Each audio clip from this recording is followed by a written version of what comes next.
Hello. Hey, Michael. How's it going? Good. Thanks for joining us. Yes, indeed. I'm, whoops, did I leave? Wait a minute, there we go.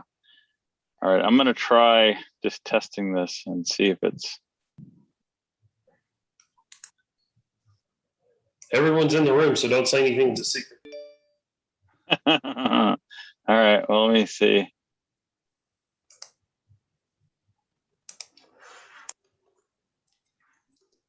All right, do you see anything? It says you are sharing screen. There you go.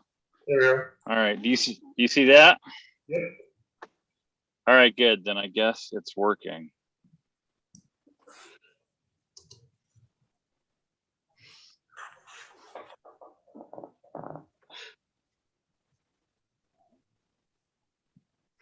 All right, I'm gonna stop sharing for a minute.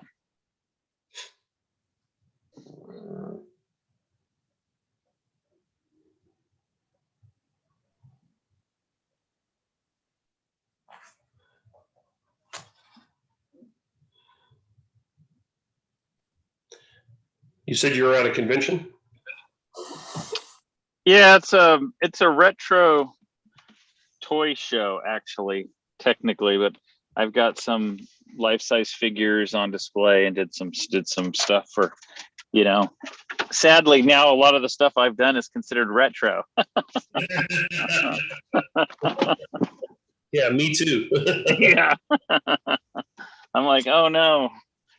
Oh my goodness. So but it's fun. It's cool to see some of the old monsters and a lot of the cool old monster toys and Aurora models and things like that. Is it in Tampa? It's in Tampa. Yeah, it's at the Tampa Fairgrounds. Cool. Florida's almost opened back up. If they're doing those kind of events, that's great. Yeah, and they've got several other events going on here at the same time. So it's definitely, I mean, it's not, it's not, not like it was 2 years ago, but it certainly feels much more normal than it has in a long time. That's great.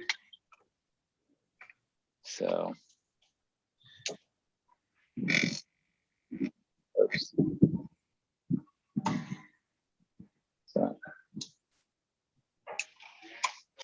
Hey, Storm, are you on here? Yes, I am, Leonard. How do you get your face on your little icon instead? I don't want it to say Leonard Pickle. I want to put an icon on there. How do I do that? I believe that's a JPEG that I have there. I think it's just a picture I have loaded up. When I did that, it was like, 2 years ago. So it's got to be somewhere in settings or in your setup in the Zoom.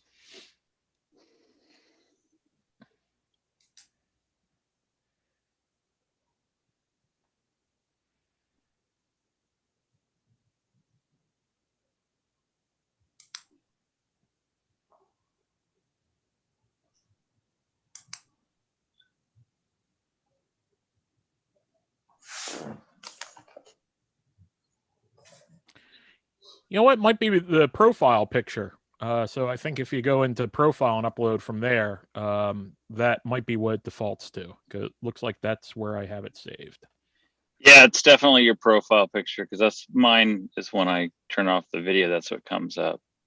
Where do I find profile though? I did find it real quick under video settings, and on the left-hand side, profile's about halfway down.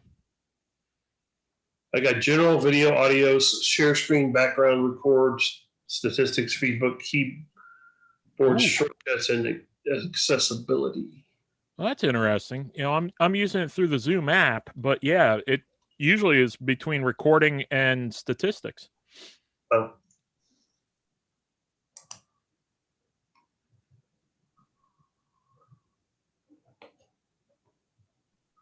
Hey everyone. Can everyone hear me okay? Yes, you're good. Yes. All right, so we are picking the winner of the, geez, is it already 4 o'clock? It is.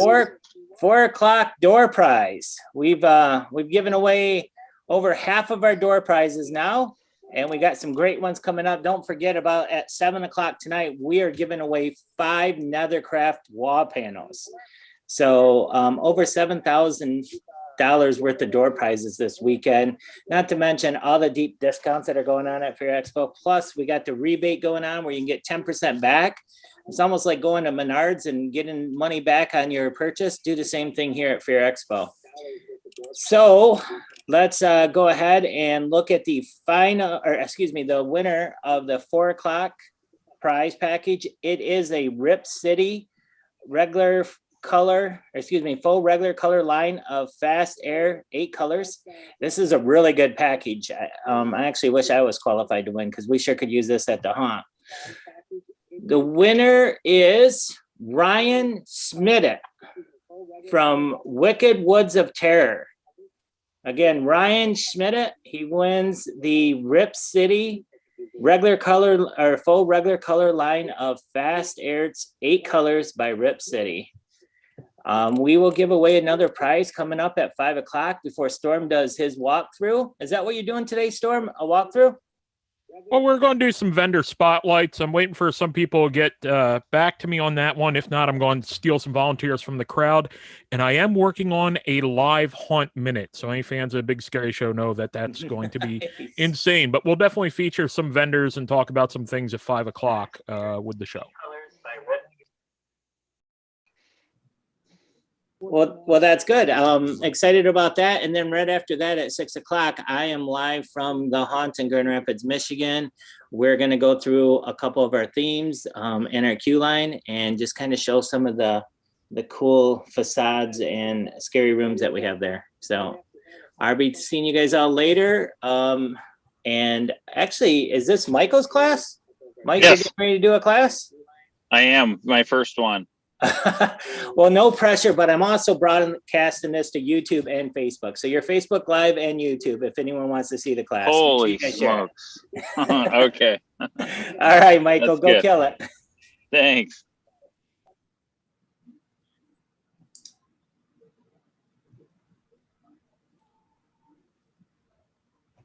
All right, it's not, you want to give it a few more minutes if we're not quite 4 o'clock yet. Yeah, That we'll sounds hold on. good. If we need a few minutes. Leonard, do we have a moderator lined up? I still got hosting, so I can hit record and take care of stuff if we need be. You want me to do that, Storm, and then you can pass it off to Leslie me, Oh, okay. and I'll be the moderator for this class with Michael. Fantastic. Let me. Thank you, Storm. So yeah, I'll get the recording going onto the class. Oh, I wonder if Doug has the hosting capabilities. It's either Leonard or Doug who might have it. So I don't have it at the moment. It looks like Who- Doug has it. Who's going to be the host this time? I am. Leslie.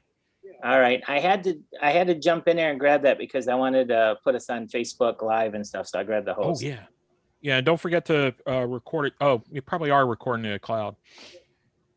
Yeah, I'm already recording. We are not going to end after these classes. We're going to leave it just running as I leave. So the next 3 classes will all be together in the same recording. So Okay. don't stop recording, anyone, please. Alrighty, I will push no buttons. All right, you have control. That is Lovely. scary. Give control to Leslie. Oh my goodness. The world is doomed. All right, have a great time. Or talk to you guys later. All right, thank you, Doug. We are just now coming into the top of the hour, so give another minute or so. There's still a couple people that we're letting into the waiting room, and then we will get started on incorporating movie quality makeup into your haunt with Michael Burnett.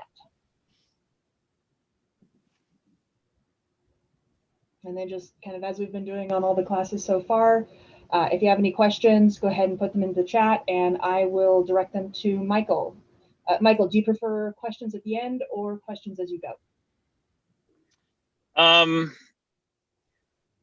end- Probably, at what's the end that? is a better idea. At the end is a better idea. Okay, I will flag the questions as they come in and we will do Q&A at the end. Perfect.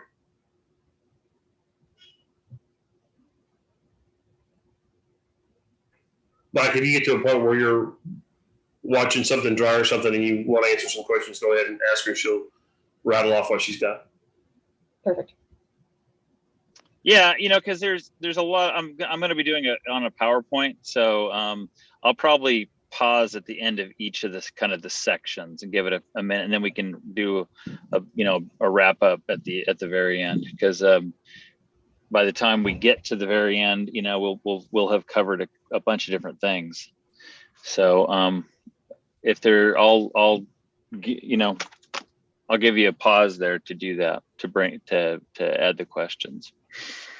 Ready? Well, we are at 4 o'clock, so let's get started. Again, if you're just joining, incorporating movie quality makeup into your haunt with Michael Burnett. Now, Michael Burnett is a 2-time Emmy-nominated makeup artist who has been creating special effects makeup in film, television, and haunt industries for more than 30 years. He has worked with Academy Award-winning makeup artists, and his credits include The Ben Stiller Show, Star Trek Enterprise, Mad TV, among others. Michael has designed and run the makeup department for Universal Studios Halloween Horror Night for 17 seasons, more than any other person. And today, he is the Director of Design and Development for Fright Night Studios, a Florida-based company that creates makeup and effects for motion pictures, television, theme parks, including Busch Gardens, Disney, and Universal Studios. Michael, take it away. Thank you. Okay, so I'm coming here live from Tampa, so it's got a weird background. I'm actually in my car, so I would have a quiet place to do this. So I'm going to do hi everybody. You got my intro there. Hans has been, what got me into this from the very beginning. As a kid, I haunted my parents' garage. Halloween's always been my favorite holiday.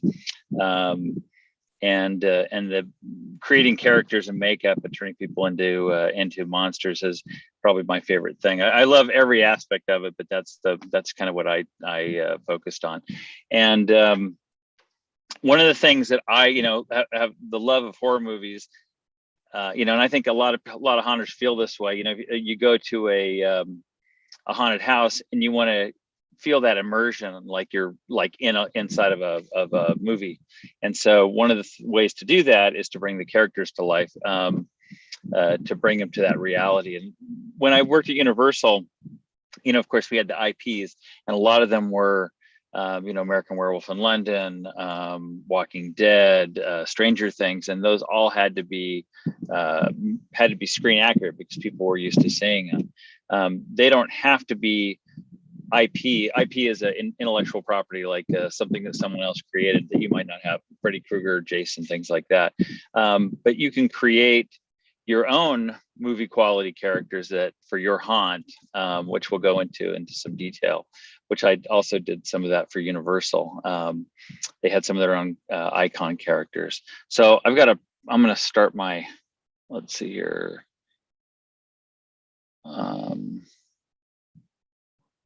Okay, I'm going to share my screen. Where'd it go? There it is. Okay. So that's my email. If anybody wants to jot it down, if you've got any questions after we're done here that you think of, I'm happy to chat with you. All right. So how to incorporate movie quality makeup into your haunt. So here's one of those characters that I was talking about. This is Jack the Clown. This was a character developed for Universal's, probably Universal Florida specifically. He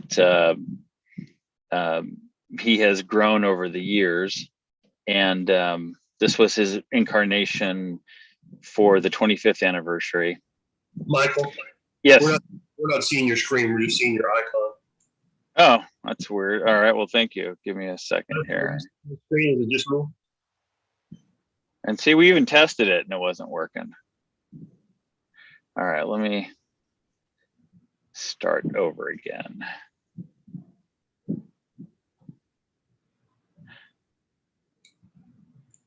I see you. Okay.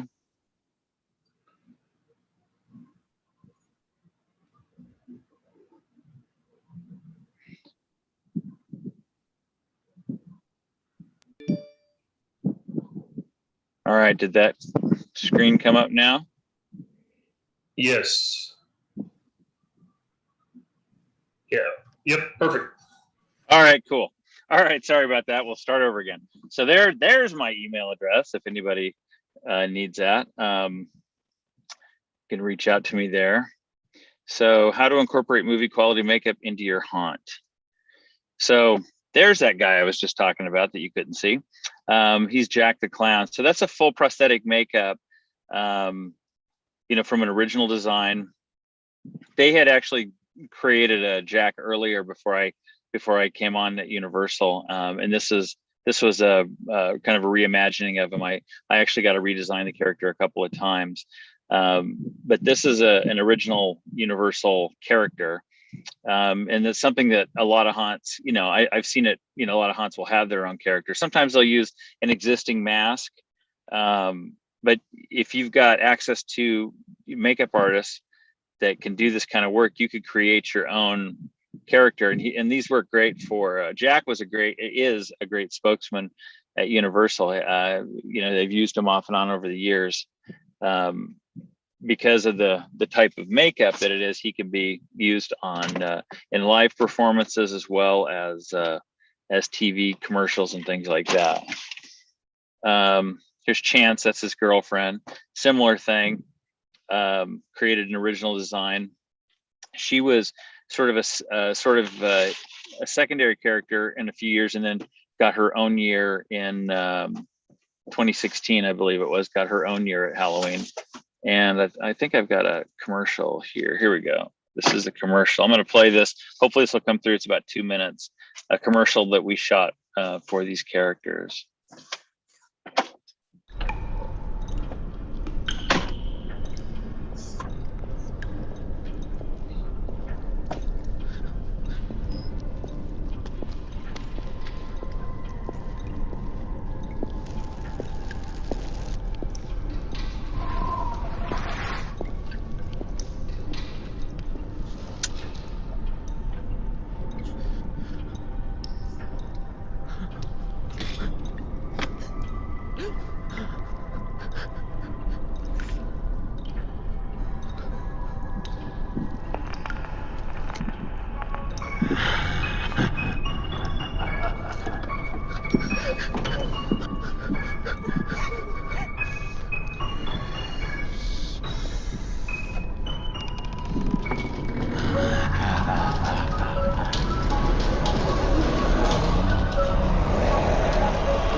Looks like I win again.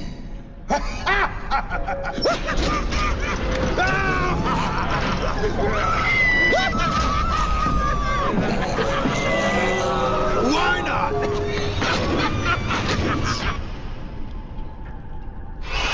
Did you miss me?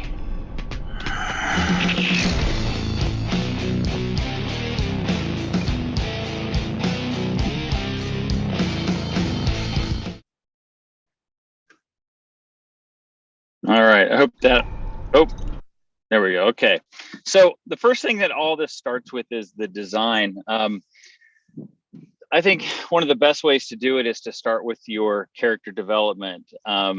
If you've got, you come up with a character, kind of write a treatment around that character, and then figure out what he looks like.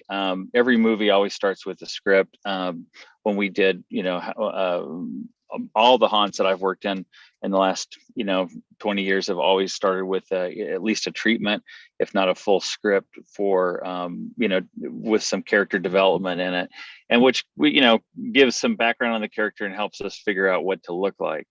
Something like this is a great way to start. It's real simple. You don't have to be a great artist to use something like this to create a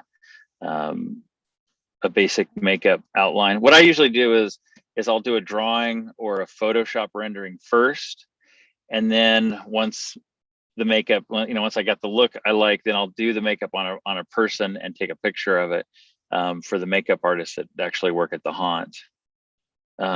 Here's like a basic, just scarred creature and burned victim. So you can see with that outline, it really helps out a lot, helps give you the basics to do it.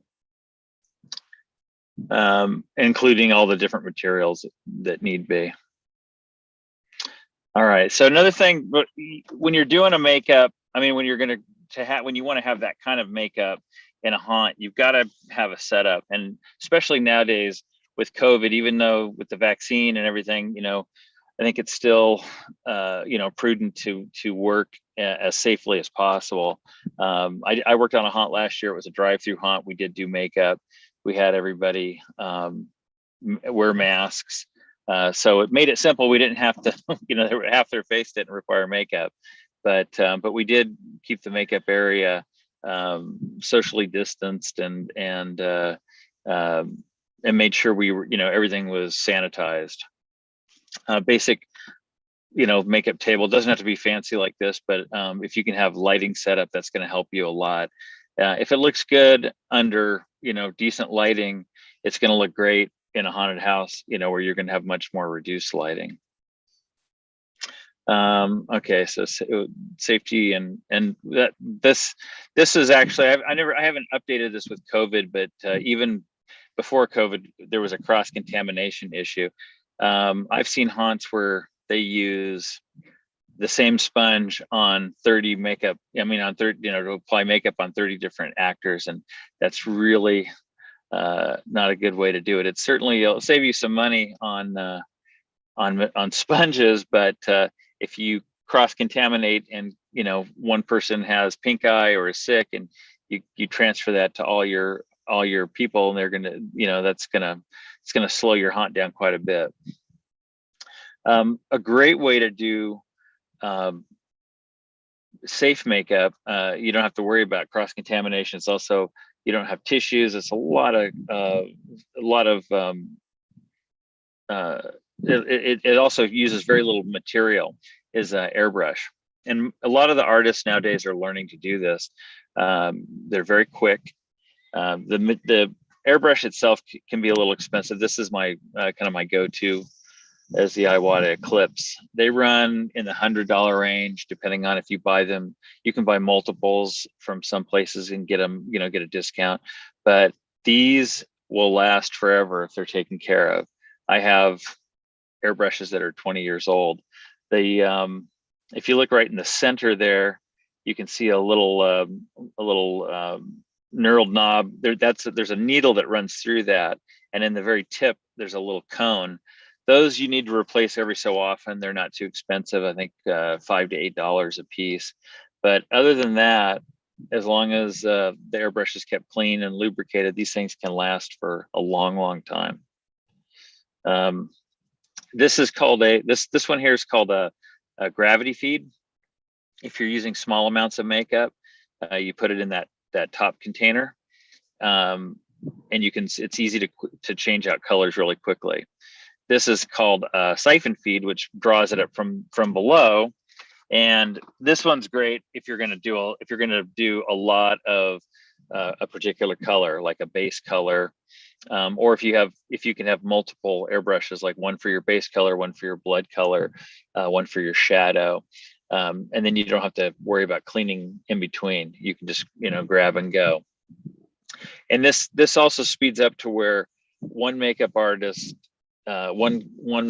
who's fairly proficient with an airbrush is going to be able to, you know, knock out probably 3-to-1 makeups to somebody using a brush and sponges.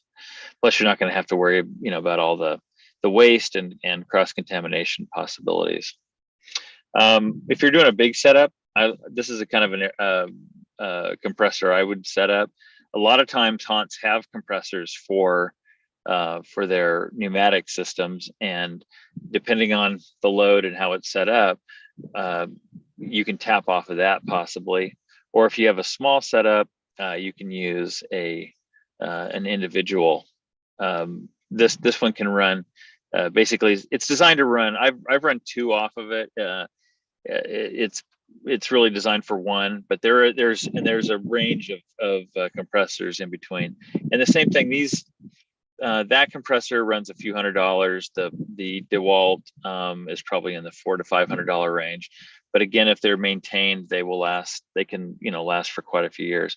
I actually just replaced my DeWalt this year, and it was let me see, it was about almost 15 years old. The other nice thing about the airbrush makeup is if you get this type, which is an alcohol-based makeup, it is sweat resistant. So it's going to last you a lot longer. You're not going to really need many touch-ups. You're going to it goes on and stays on for the night for the most part, and it goes a long way. It seems very expensive. The material, the bottles are, depending on the size of the bottle, they can be $40, $50 a bottle, but it uses so little makeup because you're atomizing it through that airbrush, is it really goes a long way. We did at Universal, when I was there, upwards of 700-800 people a night, and I would go through, maybe not even half a bottle total of makeup, depending on the color. There were certain times where we were doing full body makeups and really basing people out, and then we would go through quite a bit. But if you're just basically doing faces, it'll last a long time. This is a palette version of that same makeup. Again, with in COVID times, it's a little awkward. These are activated by 99% alcohol, so essentially you're sanitizing them every time you use it. But I would probably stay away from this type for the next year or two and stick with the airbrushing, just to eliminate any potential cross-contamination issues. That way, it'll just never, the issue won't arise as long as you're not doing anything that could potentially have that outcome. So prosthetics, that's definitely a staple to get a makeup quality look. They can be very expensive for a haunt, and even at Universal, where we had a pretty decent budget, I saved the prosthetics specifically for key characters. If they were, I rarely used prosthetics in the houses because you just don't see it. You just don't, with the lighting and everything, you just don't see. You're not able to really get the full use of it. But if you've got characters, characters working your line, if they're in the front of the house, obviously if you've got an icon and they're going to be doing news, maybe some news things, or go on some of the talk shows or commercials, prosthetics are definitely the way to go.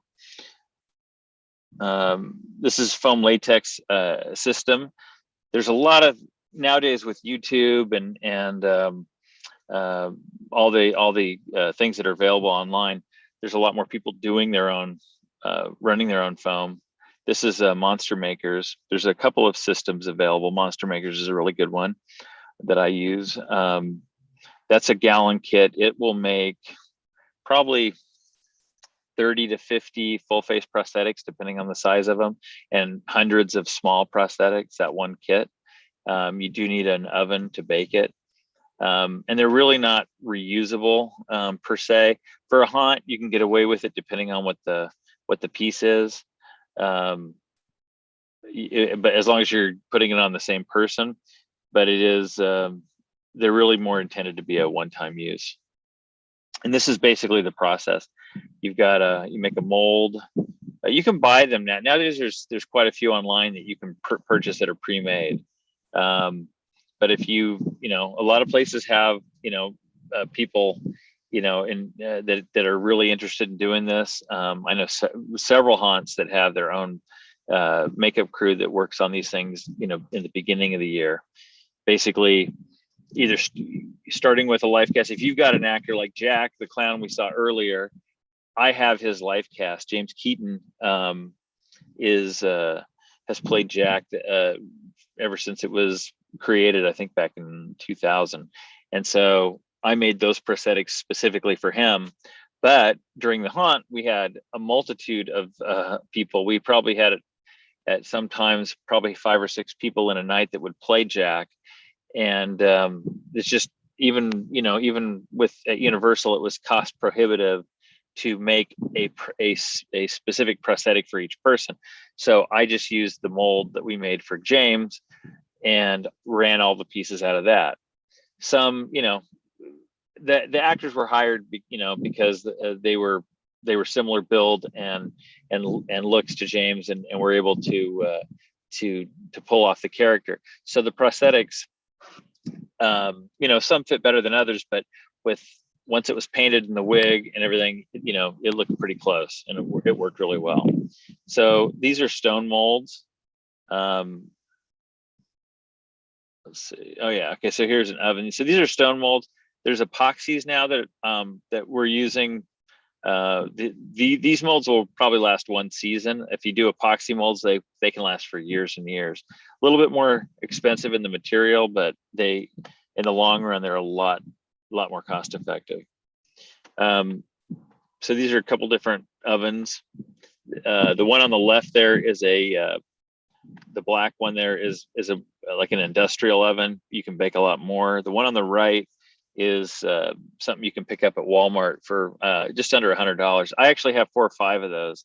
And I have I have a couple of big industrial ovens, but I can bake one full face mold in that oven, in the stainless steel oven there, pretty quickly, because it's a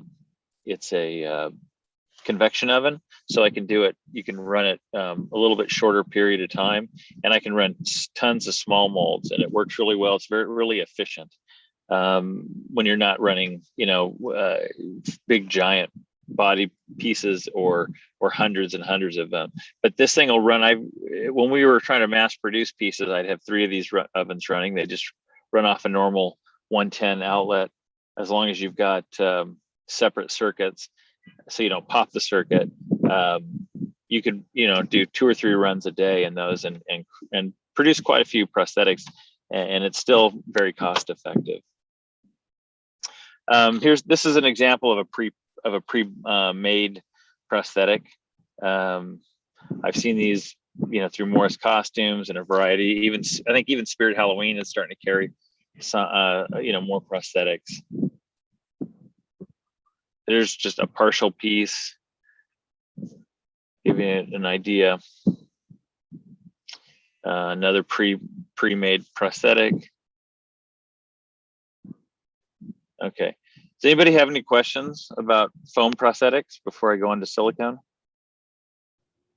I haven't gotten a question on foam prosthetics, but I did get a couple on makeup, particularly the airbrush and the alcohol-based. So one of the questions is there something that you can do to help prolong the alcohol-based makeup, something that helps keep it from cracking? Helps keep it from cracking? Mm-hmm. I'm not quite sure what they mean. If you put it on really heavy, sometimes it'll crack. More on a prosthetic than on a person's skin. So I'm not 100% sure what they mean. The only time I've ever seen it really crack is if it's on thick. Basically, the tattoo colors, we call them, or the alcohol-based makeups, they're basically pigment dissolved in alcohol, and then there's a few binders and things in there. Depending on the brand, some of the binders can be a little stiff.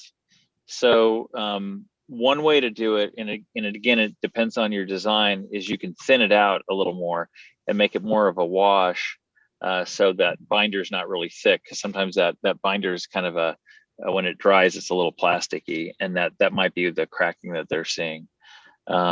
But basically, just be careful and not put it on too heavy.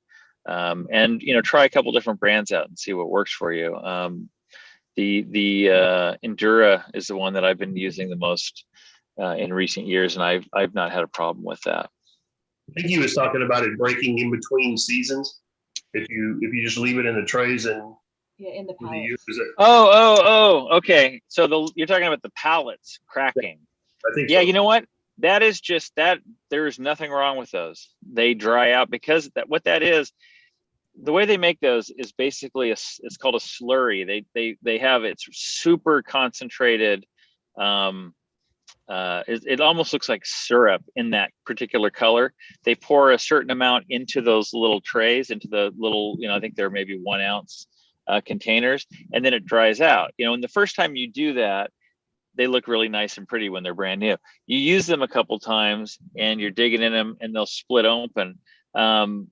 They'll reactivate. That should not be a problem. It's just basically, from use. As long as you're using 99% alcohol, they should reactivate. And that's it. That's the nice thing about that makeup is they'll last, those it's not like a cream based makeup. It doesn't, they don't go bad per se. I haven't had any go bad, before I use them all up.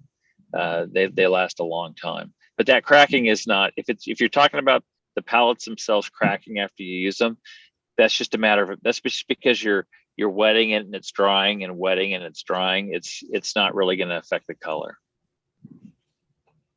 Alrighty. And then was there another question? What's the life cycle, or what's the kind of the lifespan of the airbrush makeup that you've been using, especially if you consider it lasts, you don't have to use a lot. Is there any concern with life cycle?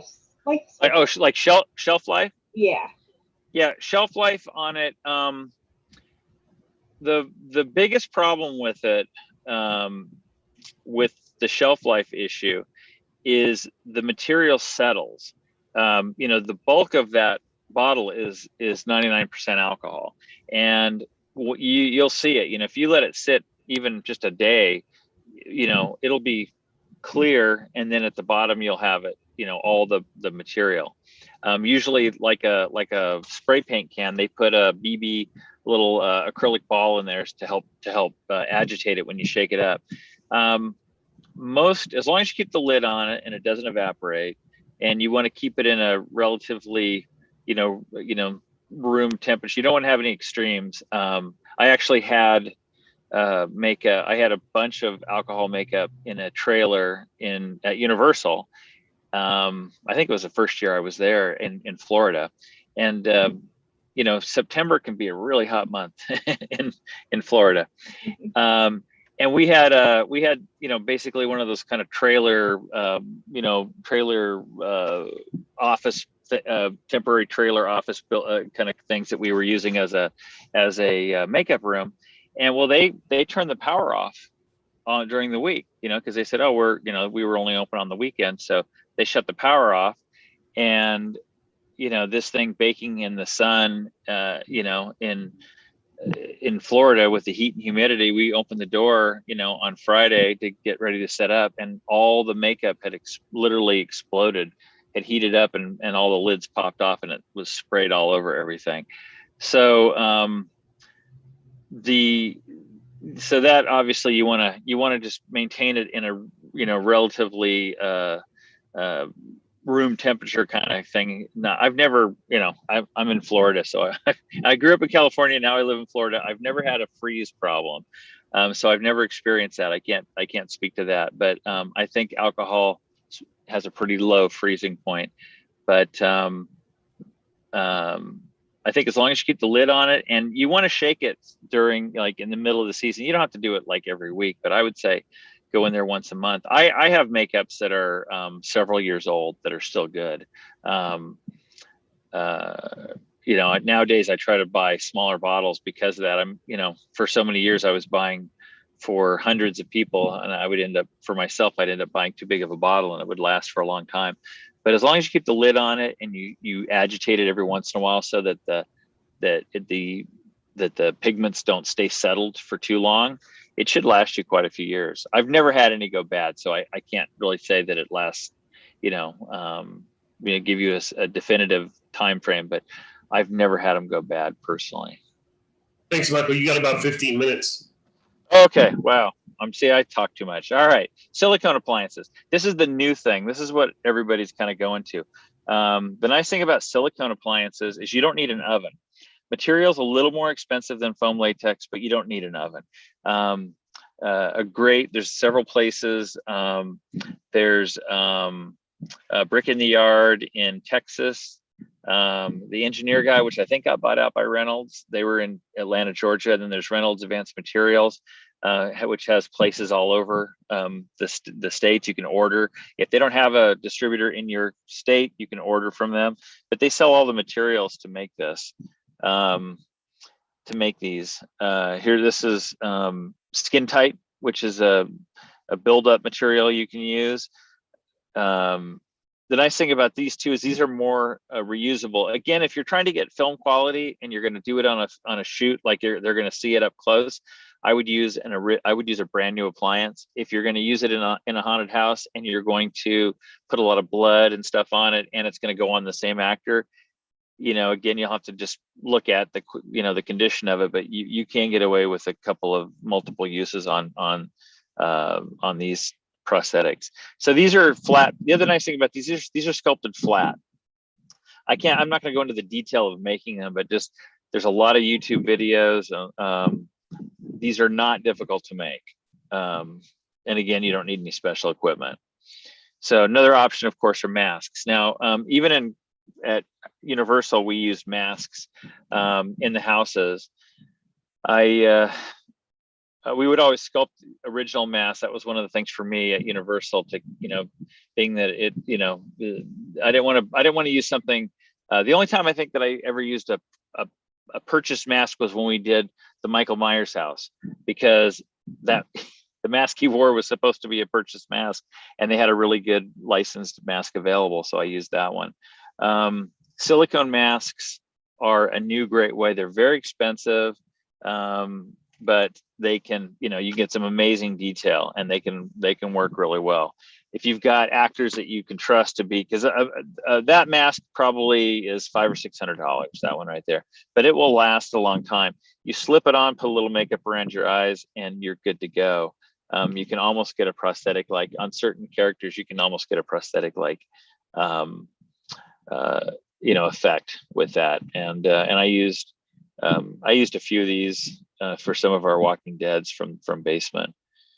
Again, here's just some more examples of different silicone masks. All right, latex masks. So latex mask is more your traditional Halloween mask. This mask is stiffer. It's harder to sanitize, which is a bigger deal these days. It's always been a big deal, if you've got people switching masks. Latex is harder to sanitize. It's not as comfortable. It's tighter fitting. The silicone, these ones are very stretchy and soft. You get a lot, and you almost can get facial movement through them, which these ones you do not get that. So, but they're still handy. And what I would do is not have backs in them. Cut out as much area that cut out holes in the back under the wig, under the hair. Put some straps on it so they're not they're more adjustable. Most of the time, you're only going to see your monsters from the front. But especially if you're sculpting a mask, if you've got somebody that can do that on your team, you can factor those kind of things into it and still get a really cool effect that's comfortable and pretty cost effective. Again, here's just some more examples of latex masks. But you can see the difference from that to that. The silicone is just much more realistic. More latex. Okay, contact lenses. Here's the thing I get asked about a lot. Contact lenses really add a lot to the production value of your makeup, as long as you're going to see it. But first and foremost, you want safety. I always send. I've found an eye doctor here in Orlando that I worked a deal out with, and would give us a good price for just a basic contact lens fitting, to make sure the person who wore them was that their eyes were okay to do it, that they understood the process, and and it just gives you a a liability issue. Takes away a liability issue by doing that. And you always want to use FDA certified lenses. There's a lot of lenses that are not, and I know of people. Luckily, no one who's gone blind, but I know people who've had some serious issues from bad contact lenses. So these are basic. This is a basic kind of mass-produced lens. There's some really cool ones that you can get. These are the least expensive ways. Like here's some theatrical ones. These are the ones on the bottom row there are UV, and those really pop in under good UV light. I've done quite a few rooms with that, and those really the blue. I'm trying to think if it was the blue or the purple. I think the blue and the purple not as much. The yellow really popped. I would do some experimenting, see what works best with your makeup design, but it really adds a great effect. And then again, another level, there's a lot of movies you see where the character's eyes are glowing. Now these are I'm not sure why I put this in here actually. These look like normal eyes. All right, okay. Maybe it's for corneal. These are maybe just color change. You can see the edge of the lens. So custom lenses, sclerals, a standard lens like this would be like a 14 and 15 millimeter lens. This is a 22 millimeter lens. It covers, and they go up as big as 26 millimeter, and that's called a scleral lens. It covers the whole eye. Again, these are expensive. I would use these on a hero character, or on a if you're doing a commercial, if you're doing a backstory video, things like that, where you're really going to get a lot of bang for your buck. But just make sure that wherever you use something like this, it's lit well, and you're going to get. We did at Universal. We did the Evil Dead remake. We did that as a haunted house, and one of the main features of those characters when they get possessed are their eyes. So I had custom lenses made, but we only used them. We ran once they got all the lighting and everything dialed in. Then I worked with the lighting director, and we picked certain specific spots where they could put in eye lights so that we really got bang for our buck. Because there were spots where you just didn't see them, and so it was kind of a waste to have the actor go through all that, let alone purchase the lenses. That's a scleral lens, gives you an idea how big it is. Some other weird, but see, these are all hand painted lenses. These can run, these can get really expensive. These can run $500-600 a pair, depending on what you have done. But the effect is amazing. Okay, and that was it. There we go. So so I kind of rushed through some of those last things. Did you get any questions in there? I'm not seeing any questions in the chat, but since we're done with the presentation, let's open it up again. Does anybody have any questions that they'd like to ask? Go ahead and put those in the chat, and I will read them off.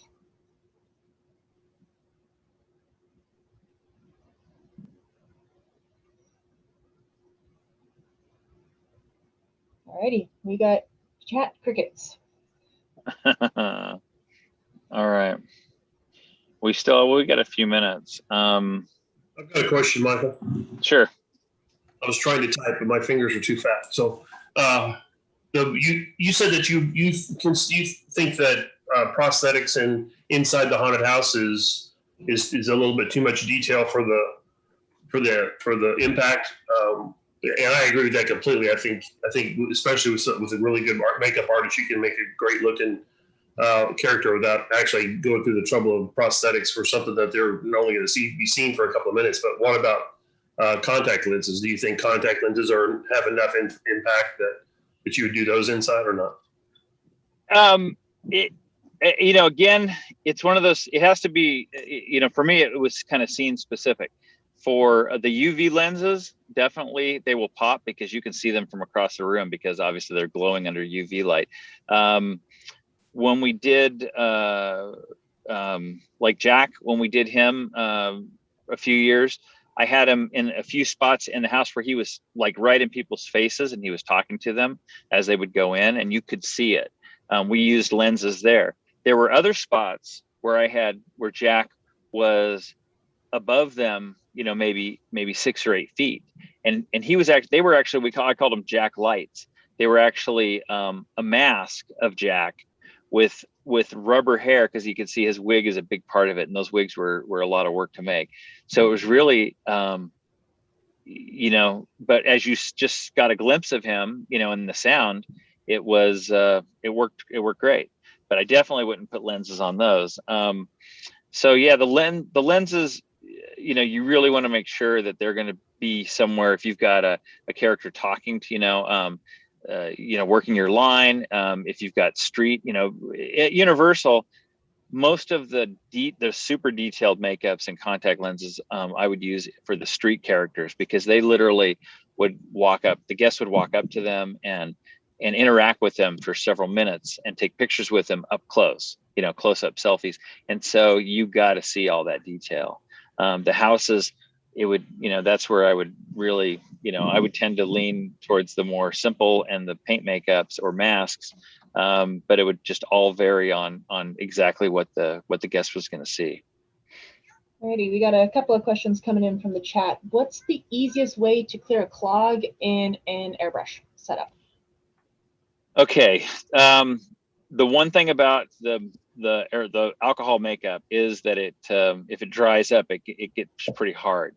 So the easiest way, if you just get a chunk, one thing you should always do is strain your makeup, and the simplest way to do that is just you get a pantyhose, cut a little square of it off, and strain your makeup through it before you put it into your airbrush. Or they make paint filters, but pantyhose is a really simple, easy way to do it. If something gets through it and gets in a clog, a really easy way to do it is the first thing I do is I will put a bunch of just straight alcohol in it, and I'll put my finger over the tip and blow air through it. And what that does is it gives back pressure, and then the makeup will blow back into the bowl. If there's any little residue or sediment, it'll usually come up, and then I can dump it out. I'll take a Q-tip or paper towel or tissue and clean out the bulk of it, and then flush it out a couple of times with 99% alcohol until it runs clean again. And that usually works. That's the nice thing about that makeup is even after it dries, it reconstitutes in the 99% really quick. Great, thank you. And the next one is kind of two key people asked a similar question. How do you combat humidity and actor sweat when applying prosthetics? And kind of as an addendum, makeup and Florida heat and outdoor haunts. Any advice? Well, I've had a lot of experience with that. So that's again the main reason I use the alcohol-based makeup. It holds up. I've had people, and body, person's skin chemistry is going to affect it as well.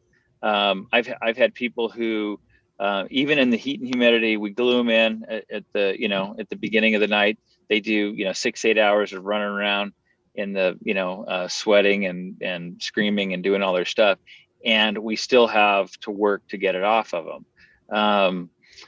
And then sometimes just the opposite, where they're just about to get out of the chair, the makeup's just put on and it's already starting to lift up. So, and then everything in between, and that's kind of usually more in the middle. But there is some different things. There's some materials called Sweat Stop. If you've got an actor who's really sweaty, you can apply that first. It'll help kind of create a barrier, and it won't eliminate it, but it will slow it down. We would also, depending on what the character was, we'd try to make sure that they were, in an area where there was some circulation, fan, try to keep them as cool as possible. Also, I wouldn't seal. A lot of times people, when we're blending an edge around, you'd seal the whole edge. A lot of times I would keep some of the other areas not completely sealed down, so it gives it an escape for the sweat, especially along the neckline if it can get back into the hair. that'll help give that sweat a way to go, so it's not kind of trying to ooze out all over the prosthetic. Did I answer the whole thing? I'm trying to remember I the think so. questioning then. Okay. Do you have any advice for changing temperature and airbrush regulation through the night?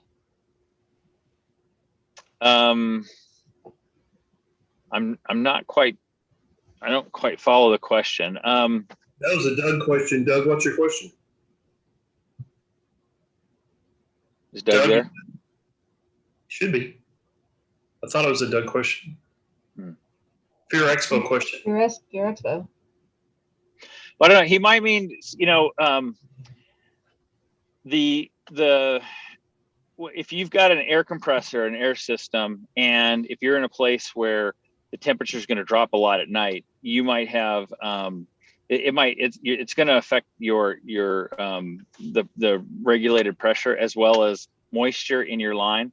You want to make sure you've got a moisture trap. That's another thing that can clog up your line. If you've got any kind of pneumatics in your house, you've got to have water traps and filters, and you definitely want to put those in line with your prosthetics. But we usually keep the when I would set up a thing with multiple airbrushes, I would have because each artist is going to kind of have their own kind of tweak what works best for them. You want to keep the pressure low. You want to keep it 20 10 20 pounds at the most, because you don't want to you're blowing this onto somebody's face. But depending on the viscosity of the makeup, you do have to adjust that a bit.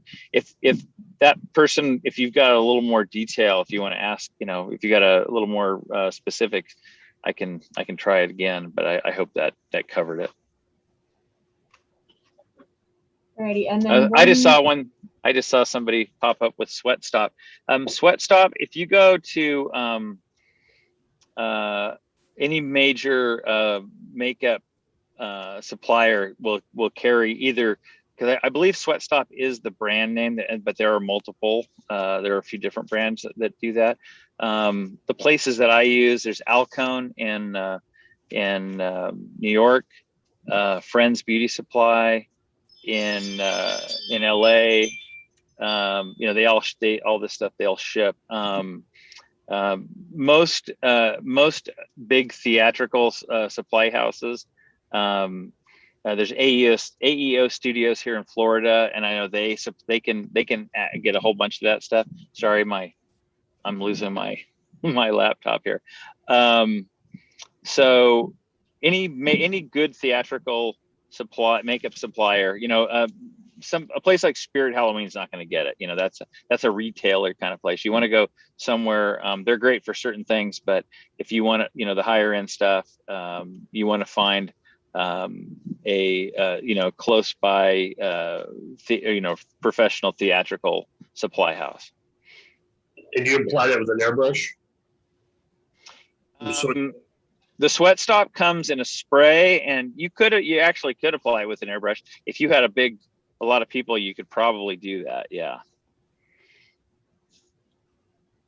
But so the spray is like a water bottle spray, or is it? Yeah, it's just it's like a little pump spray. Okay. Perfect. And you know what? And to bookend that, you can get a sealer if they're still sweating through the stuff. There's a bunch of different sealers. Ben Nye makes a really good one. It's a nice, decent priced sealer, and it's called. I've used it for years, and of course, I want to say, is it just called Sealer? I think it's just called Sealer. There's another one called Green Marble that's made by PPI. They make some really good makeups. But if you get basically a water-based, alcohol-based sealer, and it'll do the same thing. You spritz it on. It'll help set that makeup, especially if you have it on if you've got a person who's really challenging to keep the makeup on. That'll help a lot. Ben Nye Final Seal. Yeah, Final Seal. Thank you. That's the one. That stuff it takes a lot to make it budge. It does. I like it. And I will actually take Final Seal if I need to make makeup. I've taken Final Seal and powdered makeups, or even like pancake makeups, crush it up, mix it in there and create and put it in a spritzer like for hands or dirt, and it stays for days. You've had a pretty checkered career doing a lot of really famous stuff. What is your favorite makeup of all time, or what's the biggest celebrity you ever did a makeup job on? Oh man, that's a hard. The biggest celebrity, like most best known celebrity I ever worked with is probably Michael Jackson. I didn't do makeup on him. I did body casting and life casting molds of him for a video. You know, it's hard to say what's my favorite, because I'm trying to think what would I consider to be my favorite. You know, I love anything that's like that's the one thing I like about this job is it's always different. You know, I haven't been doing as many movies and TV stuff in the last few years. You know, more haunt stuff. You know, at Universal, my favorite haunt was American Werewolf in London, because that was one of my favorite. It is one of my favorite movies, and it's one of the things that inspired me to to pursue this.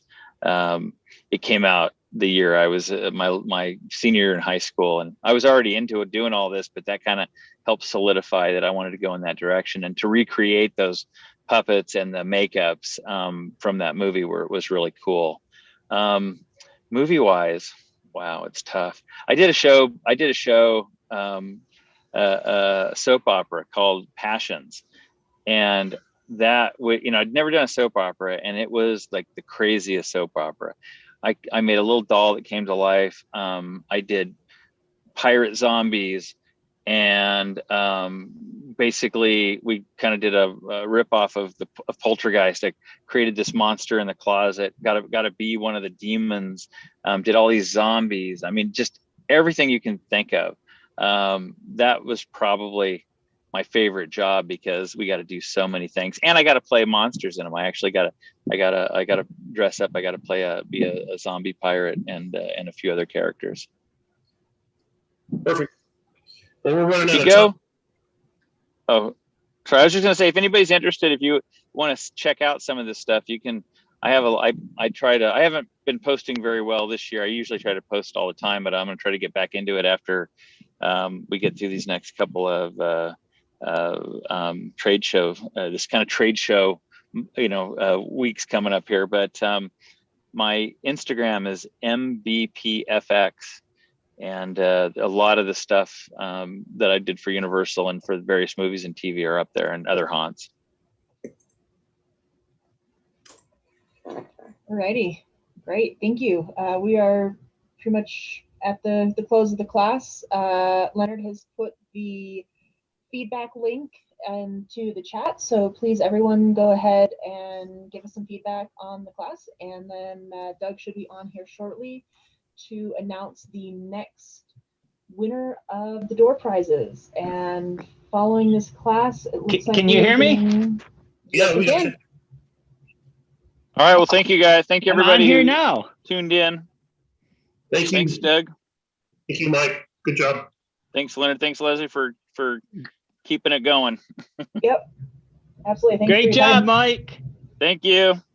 Mike, that was a great class. I appreciate it. Thank you. Thanks for the gifts too. We've had 2 door prizes from you guys, and the last one we just gave away was that baby pig. Oh, cool. Yeah, send me the addresses, and we'll get them out to them.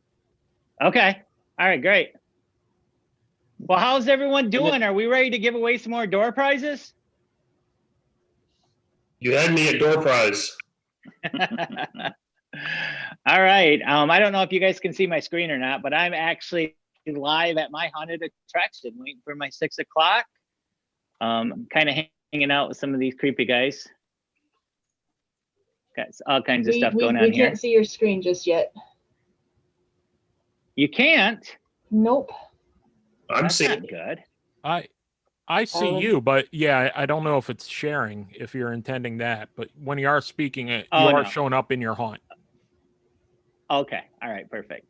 All right. Well, let me go ahead and I'm going to switch my screen, and I'm going to look and see who the winner is for this next prize. The Fear Expo. All right, so the next door prize is being given away. Oh, I hear people talking in here. I hope they're alive. All right, we are giving away it looks like a Straga Moon package. Oh, wow. All kinds of goodies coming from Straga Moon. This is a really nice prize package. And Andy Oakden from Slaughterhouse Haunted Attraction is the winner. Andy Oakden. He's won a prize package from Straga Moon. So reminder, we have another giveaway at 5 o'clock, or excuse me, at 6 o'clock. And then we are having our big giveaway at 7 o'clock after the live walkthrough of the haunted attraction here, the Haunt. And we're giving away 5 Nethercraft wall panels valued of over $800. So make sure you sign up. Make sure that you get into Fear Expo. There is no time during the year you're going to see better prices than you're seeing right now at Fear Expo. All the vendors giving major discounts. On top of it, you can get a 10% rebate. Make sure you get in and purchase what you need for your haunt season. All right, guys, I'm going to turn this back over to you. I'm going to see all of you guys again real soon. Am I still there? Yep.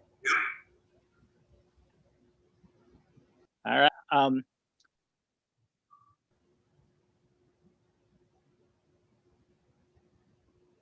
Storm, are you in the building? Why, yes, I am. So do you want to take host capability, or do you want me to moderate you while you're doing this? As long as I can share my screen. If you moderate, that'll make it easy. That I won't have to look to see people coming into the lobby too. Okay. Leslie, can you make me host, please? It's headed your way. All right, thank you. Oh, that's me. All right, cool. Be good to go. All right.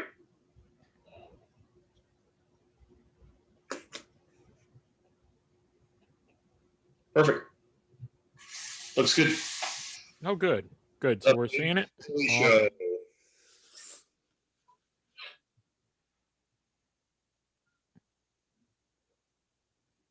Good. Love how everything disappeared. So good. We're awesome.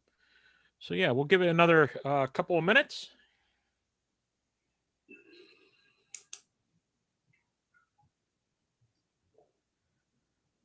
And we'll get rolling very soon.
Well, that seemed like the longest minute ever. I'm like looking at 4:59 and just felt like last March.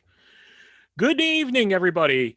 I hope everybody's been enjoying Fear Expo, checking out that virtual show floor, and the classes today, which have been phenomenal. The ones I've been able to catch, everybody does a great job with this.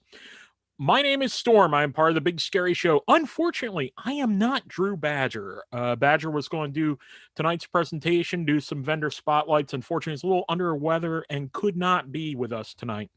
So I'm filling in. And if you've listened to the podcast before, you know I have a segment called the Haunt Minute. So that means you all get stuck to this experiment, which is something called the Haunt Minute Live. I'm going to kick off a little bit tonight, and I'll do a live Haunt Minute, which will be an absolutely fantastic disaster. And then I was hoping to line up some vendors. That's one of the things I miss about shows right now is normally I could be on the show floor, twist somebody's arm, get that live interview, and find out their haunt story. So after Haunt Minute Live, if anybody in the class today in the conversation is a vendor and would like to do a quick interview, tell us your haunt story. Tell us what you got going on. Flesh out a little bit more of what you're doing as a vendor, what you have available out there. Love to have that conversation with you for a few minutes. I'd love to be there to twist your arm in person. And but if not, we'll highlight a couple of things on the show floor with it. But we get to have the Haunt Minute Live. All right. So today's topic, if you've listened to the show, you know that I keep saying for the last 9 years that the Chupacabra shall be the next big thing in the haunt industry. So today for the Haunt Minute, I'm asking why your haunt needs a Chupacabra. Well, I'm pretty much telling you why your haunt needs a Chupacabra. First of all, we got to go over the basics. What is a Chupacabra? Because there's a lot of confusion out there. There are like these two types of Chupacabras. And the one you probably know of is the one in Texas. The one they say comes from Mexico. It's wandered across.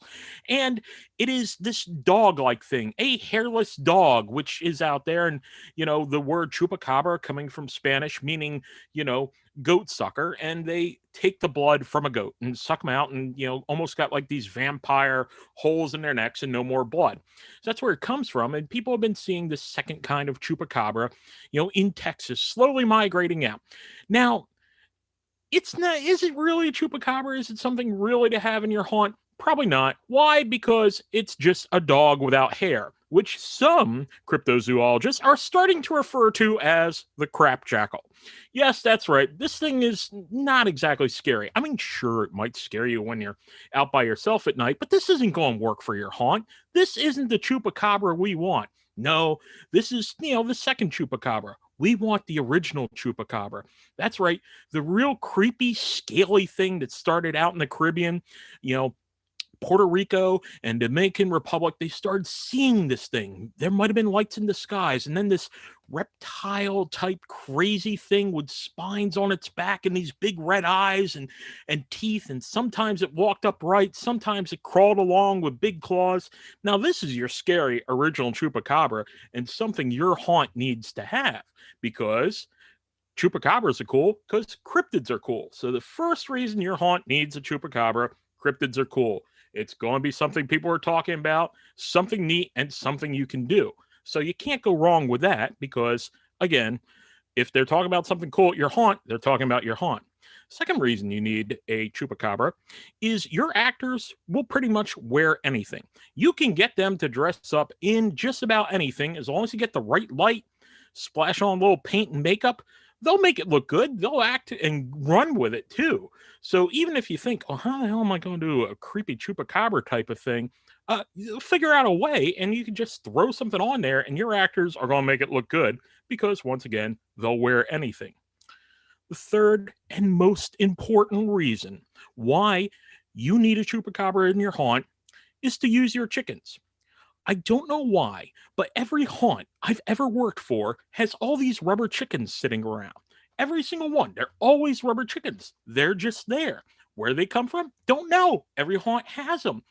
And you might think, well, no, my haunt doesn't have them. Go ask your actors. Go ask your managers. I can almost guarantee you there is a milk crate box full of rubber chickens someplace. Now, if you got the Chupacabra, you can use your rubber chickens in the scene and it'll make sense. Yes, dead rubber chickens without any blood in them. That's why it'll work. That's why you need a Chupacabra in your haunt. So until next time, keep every minute scary. And yes, if you have any hate mail, as always, send it to Storm at bigscaryshow.com. So I hope that wasn't completely awful with my haunt minute that I threw together. So, is there anybody in the audience who's a vendor and would like to highlight some of their things? Do a quick little interview with us today.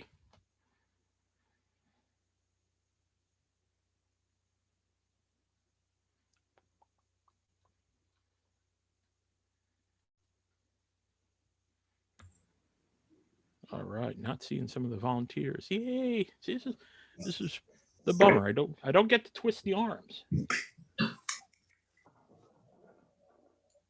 It's amazing how shy this audience is. I've been stunned at the end of all of these sessions that no one really has any questions. They're all set. I'll tell you, part of it is the arm twisting, and you know that the wonderful socialness that is haunting, and that we all put together, which is always a cool part. So we're going to check out a couple of the vendors I've seen bouncing around, and things you probably need to check out for your haunt. And I did that haunt minute way too fast. Even though it was a haunt minute, it was still 5 minutes worth. So one of the neat ones, which is always in there, and you know this is good with shows and something to check out, is the Haunters Against Hate. So we're going to take a quick look at their booth. And Haunters Against Hate, great 501c3. Whoop, the whole profile jumped out at me. Yay. I was hoping just for this little info box. There we go. You know, being a nonprofit, that's one of the things that we always see as haunt operators is, you know, come around your haunt season, you're going to have, you know, a bunch of nonprofits locally coming out to you. And a lot of them, you know, really good that you're familiar with and go with it. But there's always one or two who say they're a nonprofit or something. You don't know much about them locally. It sounds like a good idea.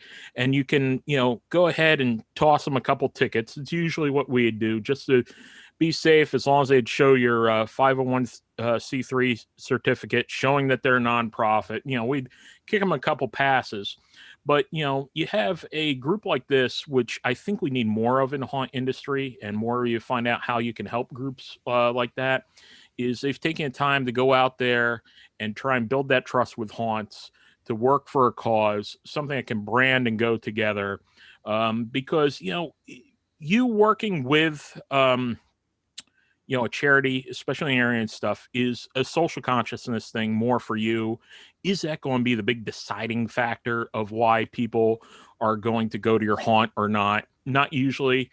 You know, sometimes it can be really good for your haunt to put together. And, you know, I know some haunts will use local charities even for their actor base. You know, we'll kick some money to them at the end of the night if they can get, you know, X number of actors to work out with it.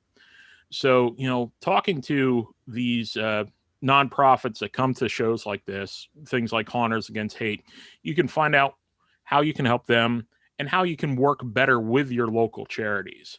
So that's definitely a vendor I wanted to highlight. And, you know, it's real neat to see something like that as you are going through the show floor and kick into something like that.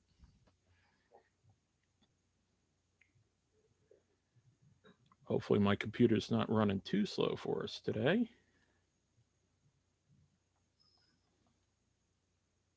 I didn't write down enough of these room numbers either.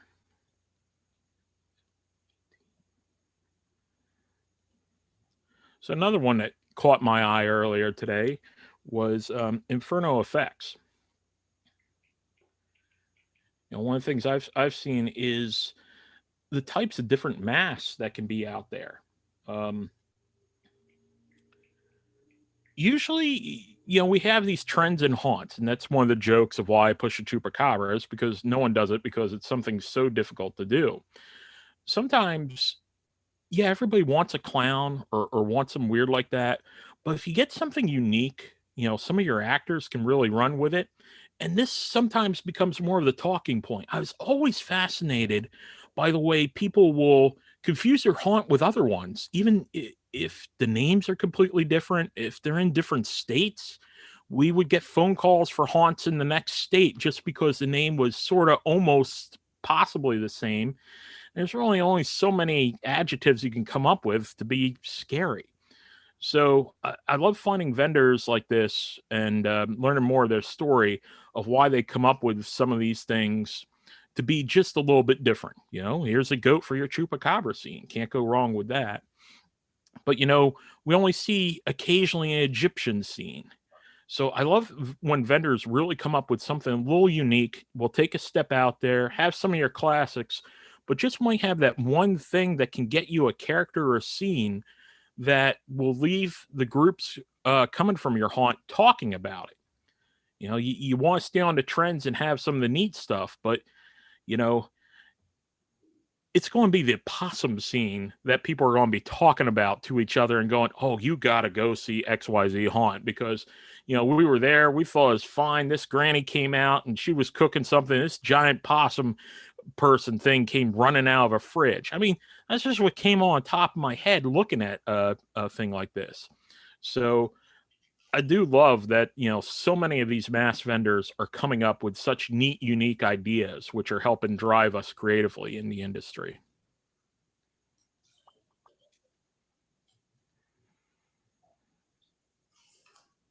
It's actually flying through as the fastest. I had a couple of neat things built out in my heads.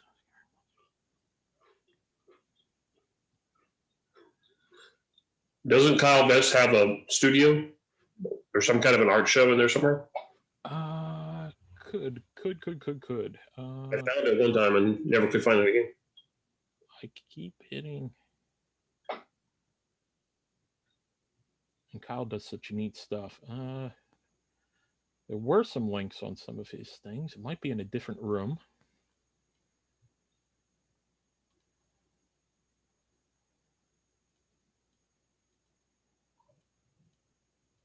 Kyle is speaking tomorrow morning, first thing, 10 o'clock. And he's given some absolutely awesome, awesome presentations already for the show.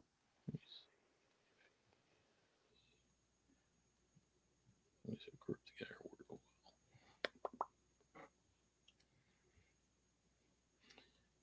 It's like a normal show floor. You wander around and go, oh, where did I see that really neat thing? Where did I leave that?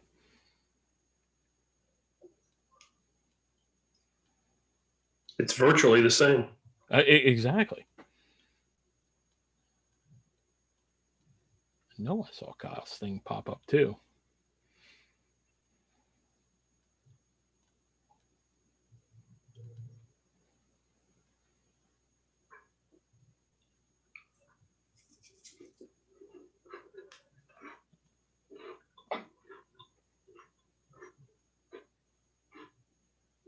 Nightmare Factory. Oh. Ha! I got fooled by that thing. It's pretty much equivalent to me walking through a wall on that one.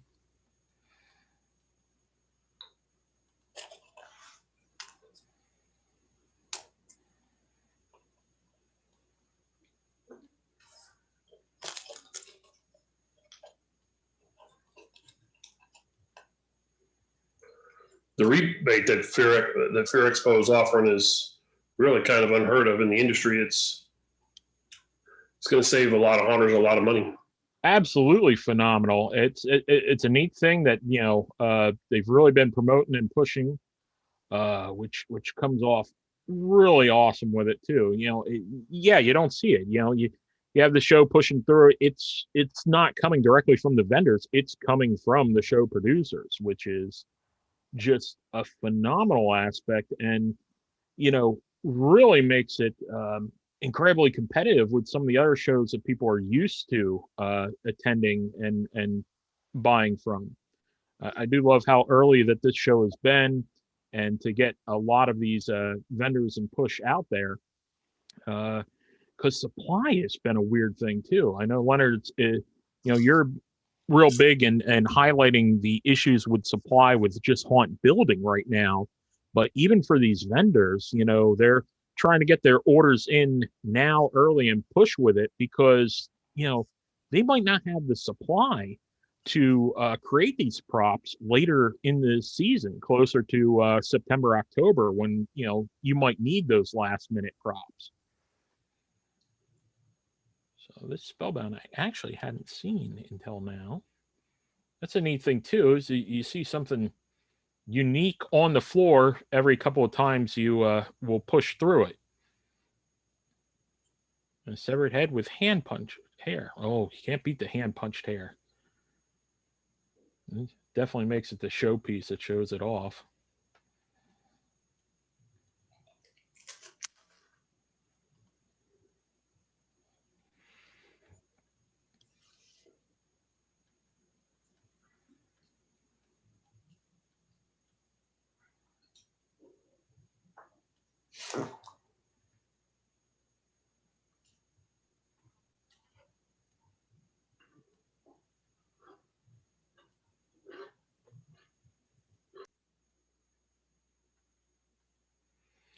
This is one of the vendors I'd seen earlier, which, you know, is something I think a lot of operators will overlook at times. And I was hoping to get them on to talk more about it. It's been tough with the schedule, but you know, your actor paperwork, and they have this really cool listing of the type of paperwork that they have set up. I think it's profile button. Yeah. They had a really nice list of the types of things that they had. That's why I was hoping to really talk to them more about the, you know, products that they have with it. Paperwork list. This is neat that we've been able to go through our profiles and find some of these types of things. Because I've even known operators who will see forms. It's natural too to see a lot of forms and just shy away from it, be a little gun shy. You know, oh, I don't want to do that. But I can tell you, over the years, you've used every single one of these, or have needed one of these. It doesn't mean you got to do every single one, fill out every possible thing, but you know, it becomes a resource that's good to have and to help make your haunt better. Inspectors and stuff, if you have the forms sitting and ready to go, you know, they seem to be more accessible and will work with you a little better. You know, that's always our deal with the fire inspector. You know, after you applied, you know, any fire resistant stuff, you know, we're having outdoor haunts. There's a lot we could do. Rhode Island is tough, especially after the station fire was a big game changer. And when we would apply to any cloth and to our sets and everything, the fire retardant, we made sure to keep the bottle to be able to show them this is exactly what we used and how much. The forms I've always found were a big thing, especially your actor application, because you really get the right contact information on there. And we always use it as a litmus test. You know, if your actor, you know, person applying for it couldn't fill out an application form, and it didn't have to be crazy, you know, and neat forms like this, you can pick what you want them to fill out and, you know, just tell them what's mandatory and not. But that was a great litmus test, because if they weren't going to fill out the information and, you know, provide that to you that quickly, you know, is that actor going to follow directions? Are they going to be somebody who wants to be a team player if they're not taking the time to give you those types of details and just sit down and do it? So sometimes a lot of the forms I found is a nice, you know, stop and think and make sure that you have everything down. You know, like a break sheet, we're haunters. Have we ever actually used that? But you know, for a new haunter, they might get the gist of how you're going to operate if you at least have something out there for them to see the first time when they come and do their, you know, your initial walkthrough or your actor audition or your first meeting on how you do it. So I do love a vendor that has all these forms set up for you, and that was always something we'd be looking for. You know, even contact information. It's funny, the hayride I worked at for 10 years, you know, I came to it and I had a couple characters I'd done at other haunts, and I really wanted to work for this one. So I brought pictures of it with me. And yeah, I think it was more than they had ever seen an actor like apply with. But I'll tell you, 10 years later, they still had that picture I brought to them stapled to the original paperwork and in a folder. So every year, one of the owners would pull it out, go through who's returning, whose paperwork they had on hand, because we were a you know, a payroll haunt. We did pay the actors hourly wage, So it'd have to do all the W-9s and everything, the 1099s, make sure stuff was worked out right that way. And you know, that those pictures were always stuck to that paperwork. So it's also something to help keep you organized with it too, which I always loved. So, you know, it's neat going around the show and finding some of these great vendors that have stuff you might overlook or you might be a little gun shy with, and you can, you know, have a little discussion with them on why it's important to your haunt. Again, Paperwork is a big thing because I've actually been an expert witness for some haunted houses that were being sued. And one of the things that the plaintiffs are always bringing up is policies and procedures. You know, are they written down or were they followed? So having all that paperwork in a place where you can grab it, you know what it is, something that's that you can kind of call an industry norm, although I don't believe there is an industry norm. But you kind of say, hey, I got this from somebody else. It was from a company that supplies this kind of stuff. It becomes more of a, you know, something that is accepted in a court case. Absolutely. It also makes you think about stuff you might not want to think about, but need to have on hand, like emergency contact information. How many of us, that's not the first thing we think about for our actors, but it's necessary. Accident report is huge. Yes. Oh, yes. Yeah, that will solve you many meetings with OSHA if you can have an accident report and know what you need to look at. It's amazing how different the statement at the time of the accident is from the one that the attorneys are pushing on you, trying to say this is what happened, when you're saying I've got it right here in writing and signed by this girl that she tripped over her own feet, and now you're saying that, you know, because this ramp was the wrong grade or there wasn't something, or that there wasn't a sign that said no running right here, that now I'm liable for that.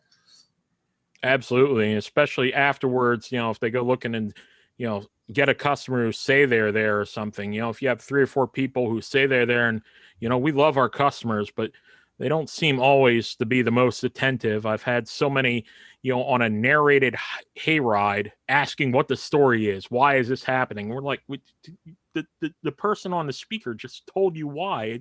It's in the brochure. It's on the ticket, and you don't know what's happening.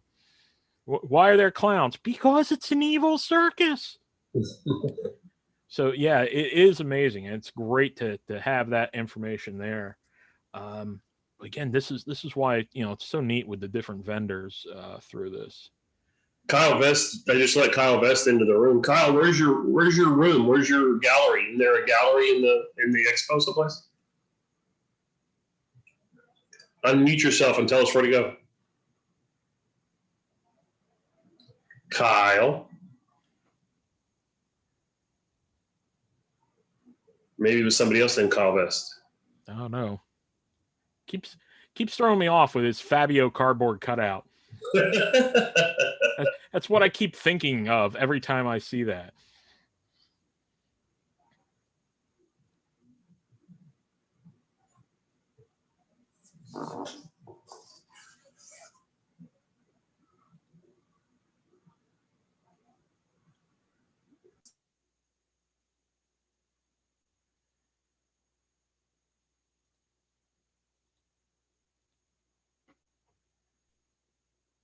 Hey, you guys.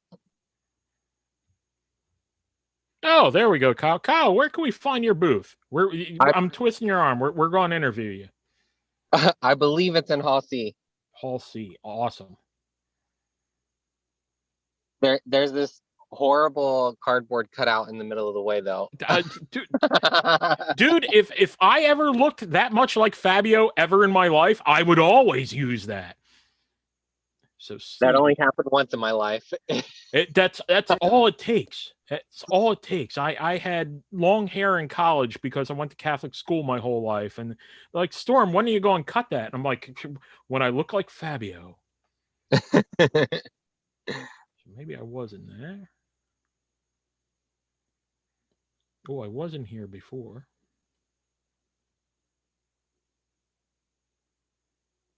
Oh, you know what? Yep, there it is.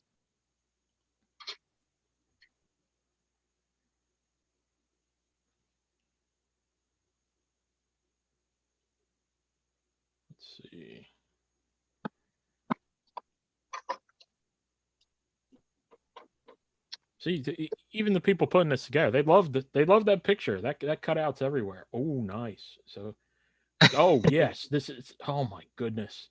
See, I even missed and hadn't seen this gallery. This is fantastic.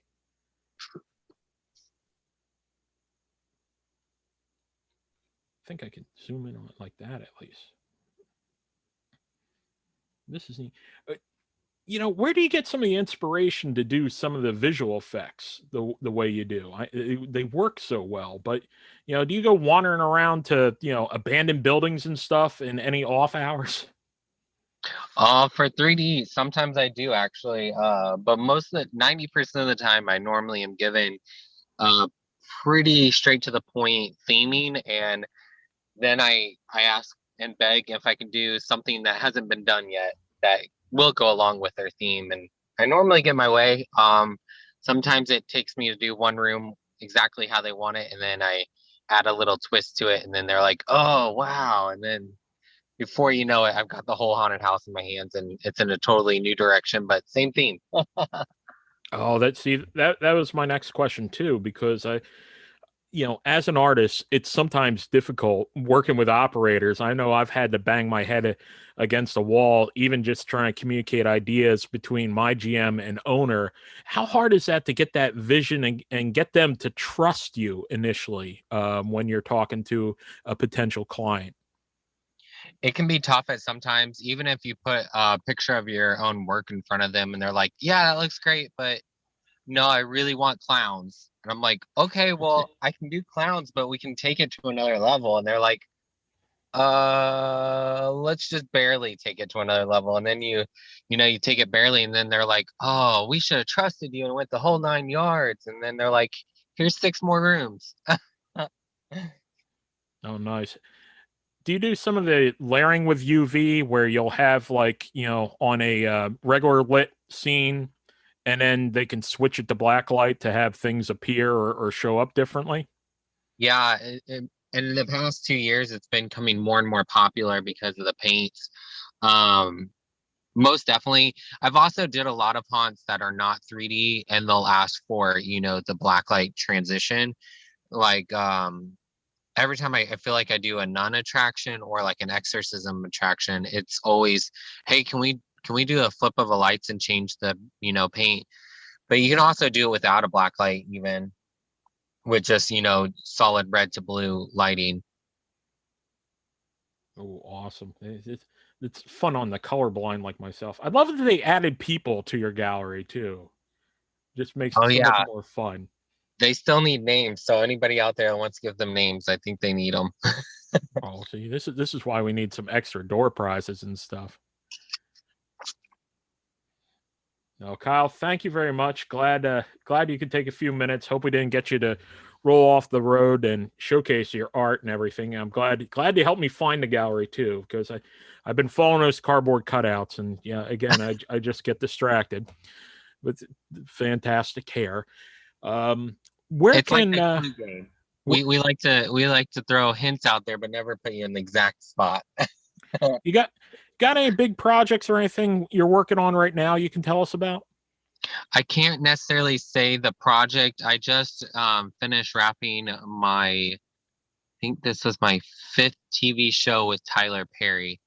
So right now I'm currently at his studios working on the next big thing, which will be a hit in the haunted house industry, actually. So I'm super excited for that to be announced in a couple months. Oh, awesome. Now, do you have a website or someplace outside of Fear Expo where we can look for that announcement or other works you're doing?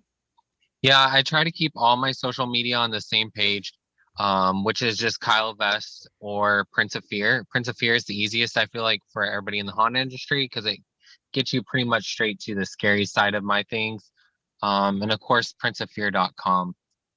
So, Prince of Fear, do you also have like prints people could order and hang this in our living rooms? Yes, I do. I do it all custom though. That's the best part. Well, fantastic. So, anybody, yeah, if you as impressed with Kyle's work as we see, and boy, having a custom product hanging in your room during the year. We all know that we decorate like this during the year, and not just your haunt. Ooh, that's a conversation piece and something fun. Thank you again, Kyle. No problem. And you know what's crazy is my most popular holiday isn't Halloween actually for the 3D painting, but actually Cinco de Mayo. Ooh. Ooh. So anybody out there that celebrates Cinco de Mayo and you want to amp up your event, I'm the one to call. Oh my goodness. Yeah, I know a couple of restaurants which would love this. And one person was asking the question is this fantastic floor. This is all flat, right? This is a flat surface. No, that is actually an optical illusion. That's what I'm really known for is optical illusions. Mhm. That is a wall that runs into a wall. And it was funny the first day we opened this room, it was constant people running into the wall with their 3D glasses on. Oh, yeah, you can't beat that. When you can create an illusion like that without having to use a mirror and it fools somebody that visually and that immersive, you're going to have a winner. So awesome, Kyle. Thank you very much. Thank you.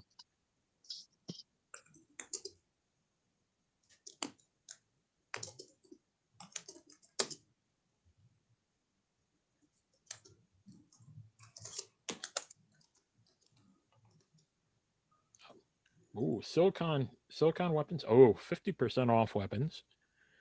Can't be that type of thing. I guess this would be a good time to give out a shout out. I'm doing a very huge sale on Pro Air. So if you guys are interested in some Pro Air products, this is going to be the largest sale of the year besides Black Friday. So if you need airbrush paint, I'm the guy to get it from.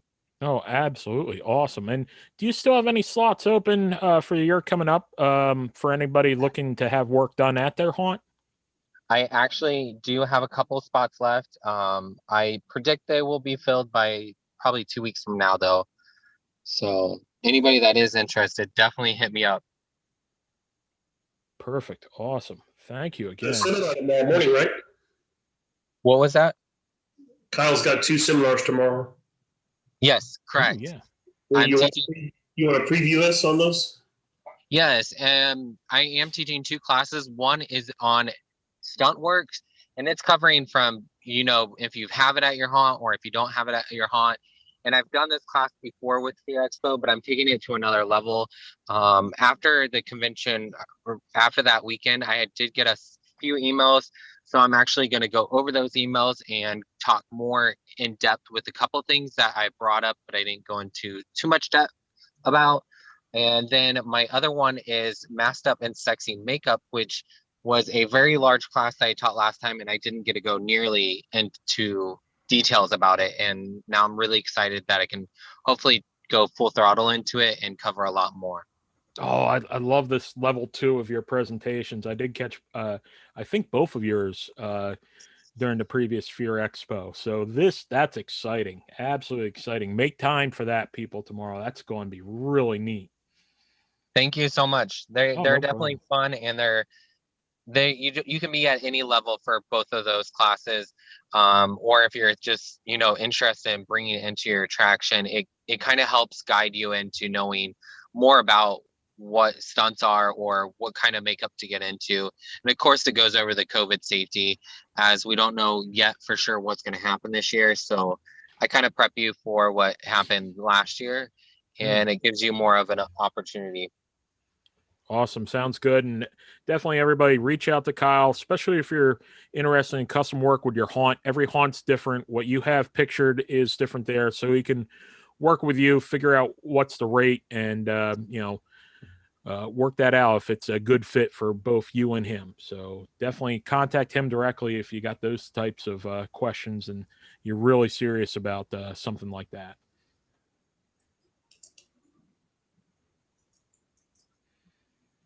This is so yeah, we're in this one again. Another good aspect is Sarah Moon, I think we gave away some door prizes from these guys earlier. Yeah, their stuff is amazing. Everything they do is silicone. Stegel Moon, everything they do is silicone. I've used some of their stuff before. Great stuff. I can't believe that's one of the trends I've seen this year, just in some of the social media and stuff, is people have been like making their own weapons and they're still using it out of like rigid material.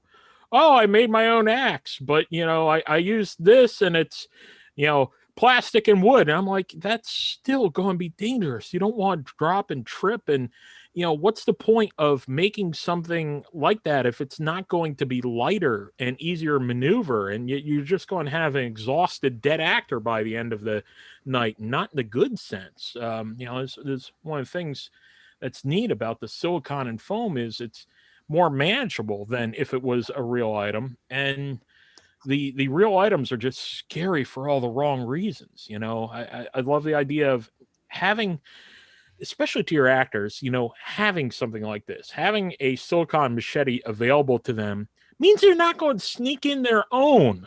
I've had to deal with that. I took apart a scene and, oh, look, somebody had a, blunted machete at their scene. So that means when the managers weren't looking, they were trying to get that extra scare with that. And, again, going back to paperwork and stuff, we knew exactly who worked every single night at that scene. So they were never coming back to work for the haunt because that's just ridiculous. You can't be risking that type of thing. So, even having these things available to your actors helps resist that type of temptation from time to time. They come up with some good stuff, and the actors sometimes they don't believe in themselves something, and will find a prop will work. And sometimes it doesn't even have to be a prop that exactly makes sense for your character and what you're doing. I had a character who was like a steampunk type of thing, very industrial. But I'd like to have something in my hands, especially when working with the queue.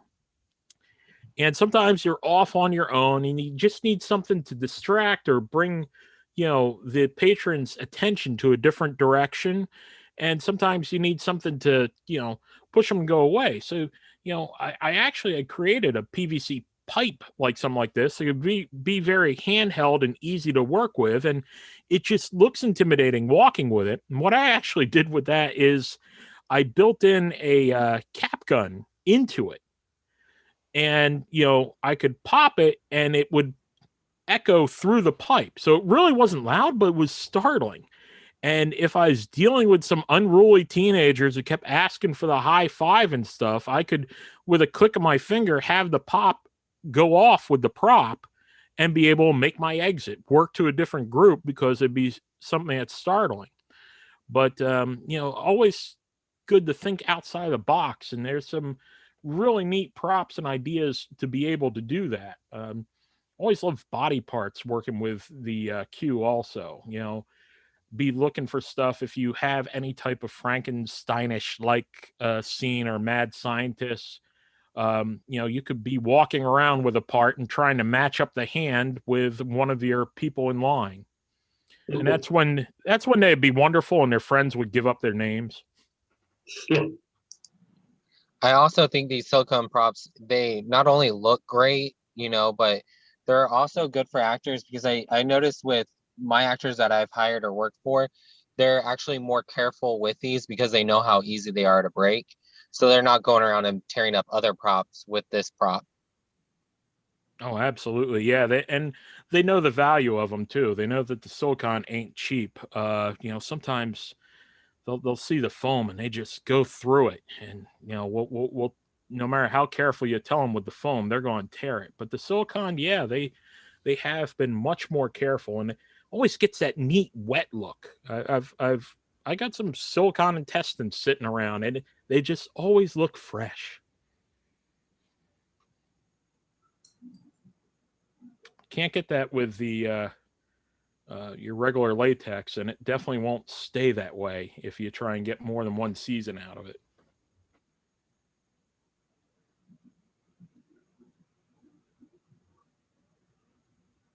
Beyond the grade marketing. Ooh, marketing. Again, one of the things we've touched on a couple times during our classes today. It's a lot of us are artists, haunters, builders. There's only so many hats we could try and wear at a certain time. So, it's good at these shows to be reaching out and finding out about more with the marketing. This is Doug and Beyond the Grave, and it's coming up with those little extra things and worrying about these types of things so you don't have to. So I gotta say, marketing and that type of advertising stuff, as operators and owners, sometimes you don't want to give up control. You're not. You're having an expert come in and help you with it, and they can usually do a much more efficient job than you could on your own. That's even one of the things with my owner, had working with him with the advertisements and stuff, and he just knows something was off with it. And you'd send it to the radio station, they'd make an ad, and it's what the radio station thought was spooky. But you find out people can help them produce things to the right degree. And you ask everybody who haunts, they'll go, you'll ask, well, who are you marketing to? Who's your target audience? And they want to say everybody. And it's like, you can't have everybody. Are you getting the teenagers coming in? Are people dropping off, your preteens and your teenagers? Is that who's showing up? So where to market and focus to it. And sometimes you need that outside source to do that for you. It's weird. There was like, everybody was like all emotional about it. Doug, is that you? I think you're unmuted. Looking through the list, I'm not sure. No, it looks like maybe if he jumped on and he was getting ready for it, he might have been unmuted at first, because I think I see all 3 Fear Expo logins. So it might have been another login that he was just popping in with. Okay. But yeah, I think we're finishing up here. In a couple minutes, we'll be switching back over to Doug for a walkthrough. So yeah, Leonard, if you want to kick out the survey too, I can get the hate mail for the live haunt minute. I thought it was funny. Oh, good. Good. We have one. So I do appreciate that. Also, Storm, big scary show. Hope to do more with Fear Expo in the future. If you're a vendor and, we've twisted your arm, you've seen some of this, talking with Kyle today, learning that haunt story, which is what I love from vendors, learning the haunt story, see them grow, reach out, Storm at Big Scary Show.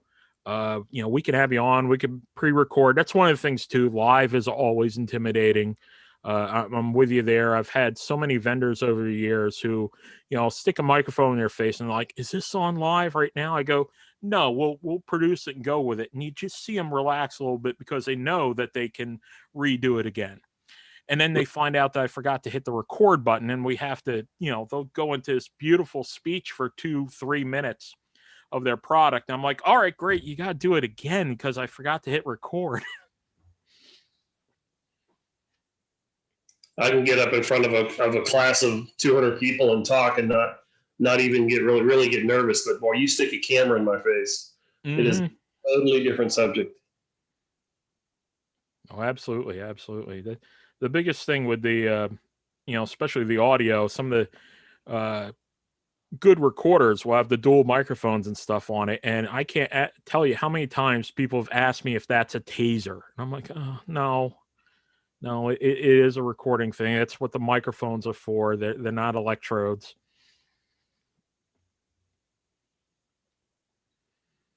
So awesome. Anybody have any questions or anything we can help you with as we get ready for, the walkthrough with Doug? Well, thanks, Storm, for the vendor tour. It was a hard assignment, and you did it twice very, very efficiently. I really appreciate that, and thanks for helping out. And we're going to see you tomorrow. A couple of times. You got a couple for tomorrow. I don't remember. Do we have you moderating tomorrow as well? I believe so. I believe at least once or twice in the morning. I got to double check our messages to be exactly sure if it's 10 or 11 o'clock, but I'll be here and checking things out. I got to spend some money at this show too. You can't beat that rebate. I have you at 10 a.m. on Sunday. Perfect. Yep. First thing, but that's really all I have. I've got another slot at 12 if you want to take that one too, but otherwise that's the only time I have you tomorrow is that 10 a.m. first thing. Yeah, So that'll you- work out. I can probably do those both. That'll give me a chance to go out in between, make sure I get coffee and breakfast, so the wife is happy. Perfect. All right. Well, Doug, are you in the house? I'll take that as a no. Oh yeah, I've been here the whole time. Oh, okay, good. cool. Actually, we're going to, is there anyone in the waiting room right now? Is Kyle in the waiting room? No, he's in. Okay, perfect. We're actually going to add another person to the waiting room.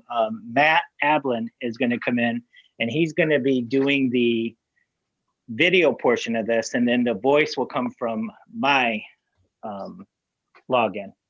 Okay. So, but we got a few more minutes, and then we're going to give away the next door prize.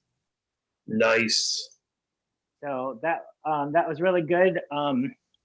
We've had a good day today. Today's been great. The classes are great. Super excited about the amount of people that are going through the show floor. I can't wait till all these carts that have items in them start to get cashed in, and these vendors start seeing all the sales from these carts coming in. Like everyone's talked about, Sunday is the last day for the show floor, Sunday at midnight. So make sure that you get your orders in, and so to take advantage of the discounts. We have until Sunday afternoon, or excuse me, Sunday at midnight to take advantage of the rebate and get your order in. And then after that, we're on to the stores and everything are stay open, but the show floor will go down for a little bit. So. All right, well, that's pretty much everything I have right now. We're going to be drawing a winner, and I need to set up and get ready for the walkthrough. So you're not going to need me to show the video? Oh, yeah, you're going to start out with the video right after I do the door prize, if that's okay. All right, sure. Yep, I can do that. You got the video, right? I can't do it from where I'm at. Yeah, I do have the video. Okay. All right, I'm going to mute myself until we give away the door prize. We'll give away the door prize, and then we'll start with the video, and then we'll do our live walkthrough. All right, I'm gonna wait. All right.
Can everyone hear me? We are doing the 6 o'clock drawing right now. Looks like we've already got a winner. And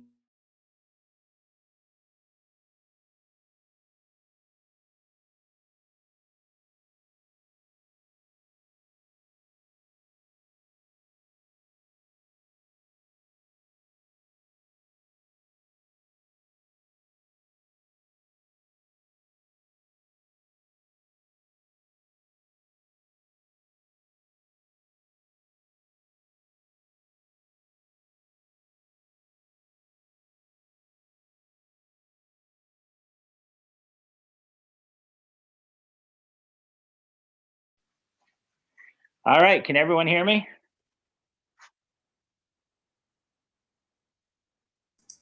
I got you, Doug.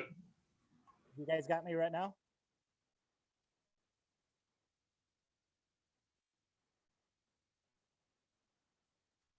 All right. I don't know if you heard me announce the winner, but the winner is Brian Israel. Looks like you're up. Can you hear me? Okay? Congratulations, Brian. Yep. Yeah, you're a Perfect. little quiet.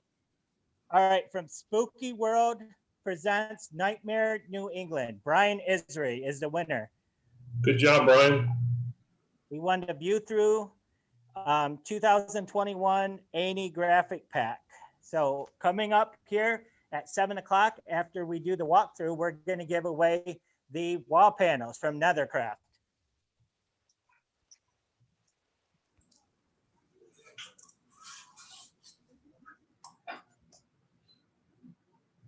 That's one of those things that if this was a in-person convention, it would be hard to get on the airplane.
Yeah, it does.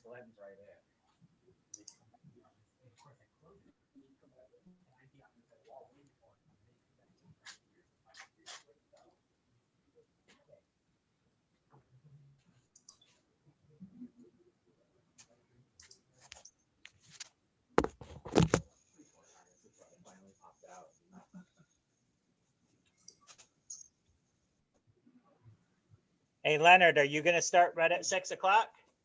Yeah, I thought. Oh, yeah, we're going to give the. Okay. Yep. All right. So I'll be ready at 6. I'll watch for the video. Okay.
Hey, Leonard.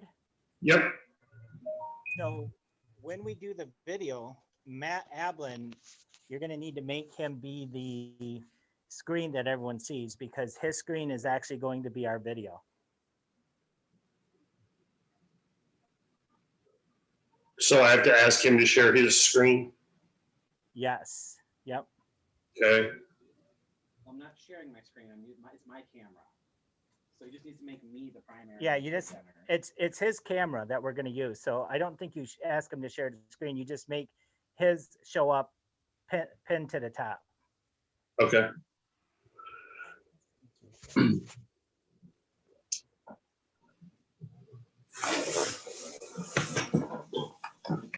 You've obviously mistaken for me for somebody who knows how to work this Zoom thing.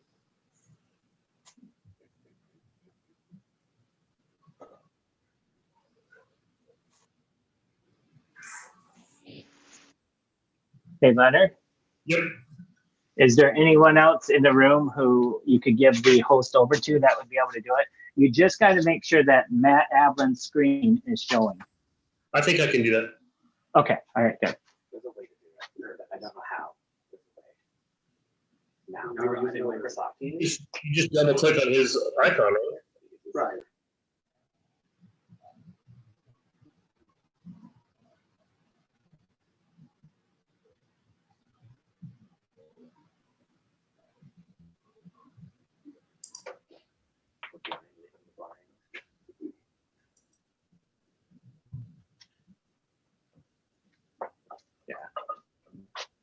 Thanks. I don't have my audio turned on, but I can see it.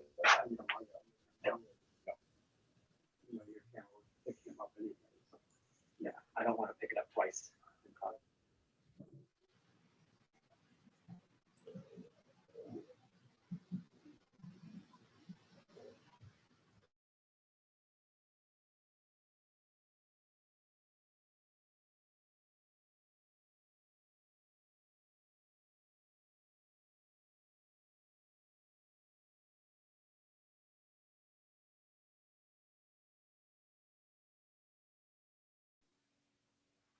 Teams finally got.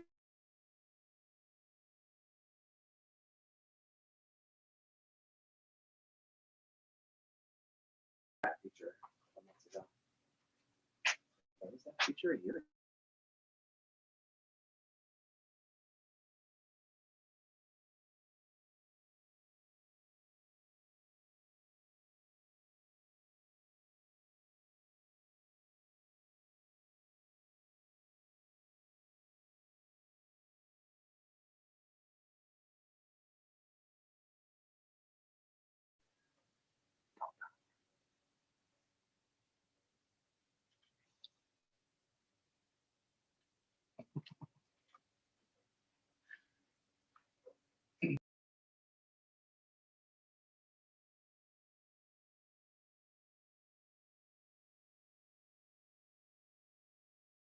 Playing it right now. Hey, Leonard. Hey, Leonard. You made me the host, I believe. I don't think that's right.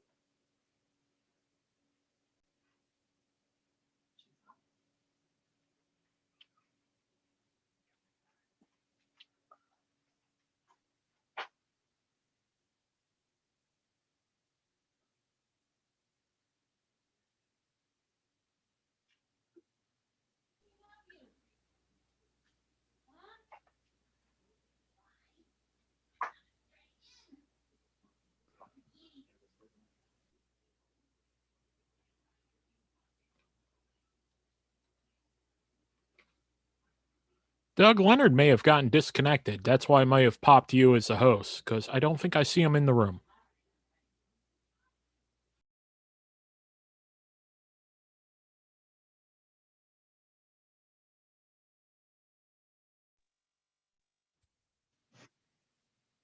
Hey, everyone. I hope you can hear me. Okay, I hope everyone can hear me. Leonard was the host, and he lost power at his house. Oh. So all of a sudden the host went back over to me. I'm going to try and do this from my phone and see if I can transfer the host to someone else.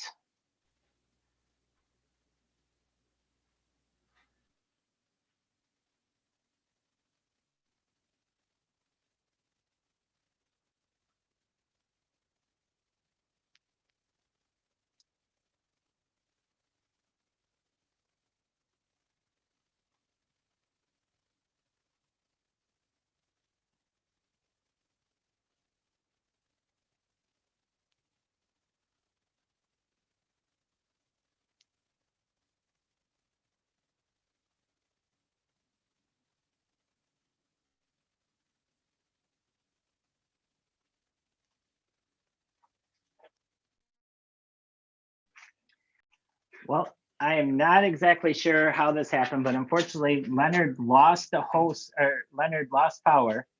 And I'm trying to figure out how I can make someone else the host from my phone. But I guess for right now, what I'm going to do is I'm going to share my screen and we're going to get this started. You make me a host. Unfortunately, I don't think I can make anyone host from my phone. Okay. I Can you would go to like participants? Can you go to the participant section? I'm looking right now.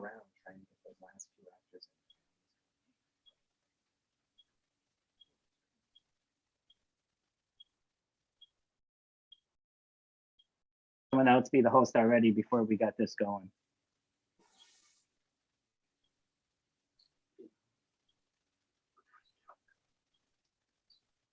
Hey, Chris. Yeah. Why don't you try logging in under our account, this account? Okay, let me try. Because for some reason on my phone, the app, it doesn't show every participant. It doesn't give me the option to make anyone a host. Oh, it's fine.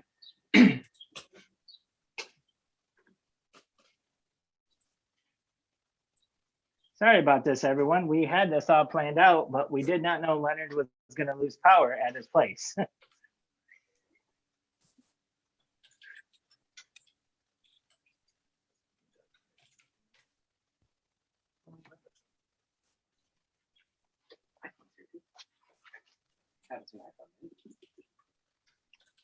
I think for right now, seeing I don't want to make people wait a whole lot longer. Oh, wait, hold on. I think I can make you the host now. Chris, are you still on here? Yeah. All right.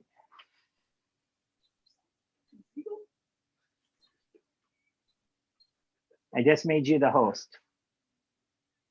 I'm the host. Perfect. All right, we're getting this figured out.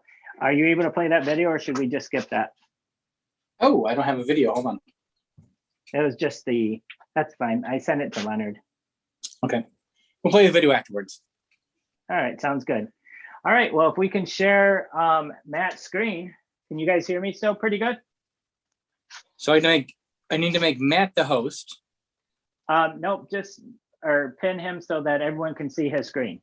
He's showing us live right now. We're standing here waiting. Okay, I made him a spotlight. Perfect. Can everyone see me okay? I can see you. All right. Can someone in the chat tell us if they can see me right now standing in front of the screen? I can see you on Matt's feed. All right. Is Matt's feed the primary feed? I'm trying to make him the primary. Hold on. Just pin him.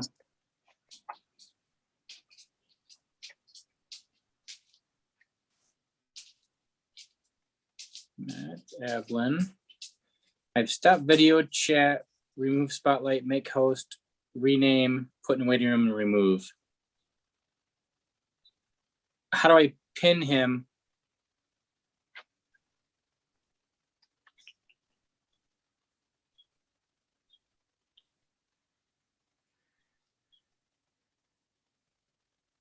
I'm on my iPad. Can I make somebody else on the computer a host to pin him? Storm?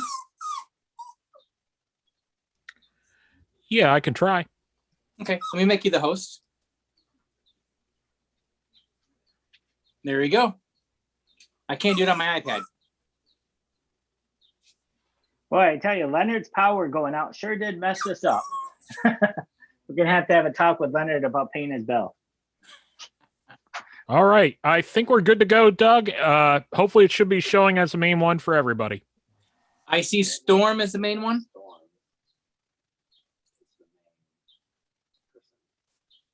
Oh, now Fear Expo is the main person.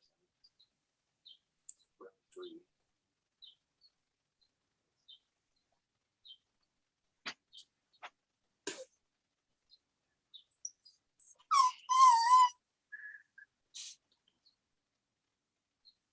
All right, well, we're gonna do this the old fashioned way because it doesn't look like it's working. So how about this? Now it looks like Fair Expo room 3. Oops. How can these presenters pop up big? That's all they have to do. So like when I teach my Can everyone There see we me? go. There we go. All right, so we're switching this around. We're using my phone. Matt's gonna use my phone. Everyone still hear me okay? Yep.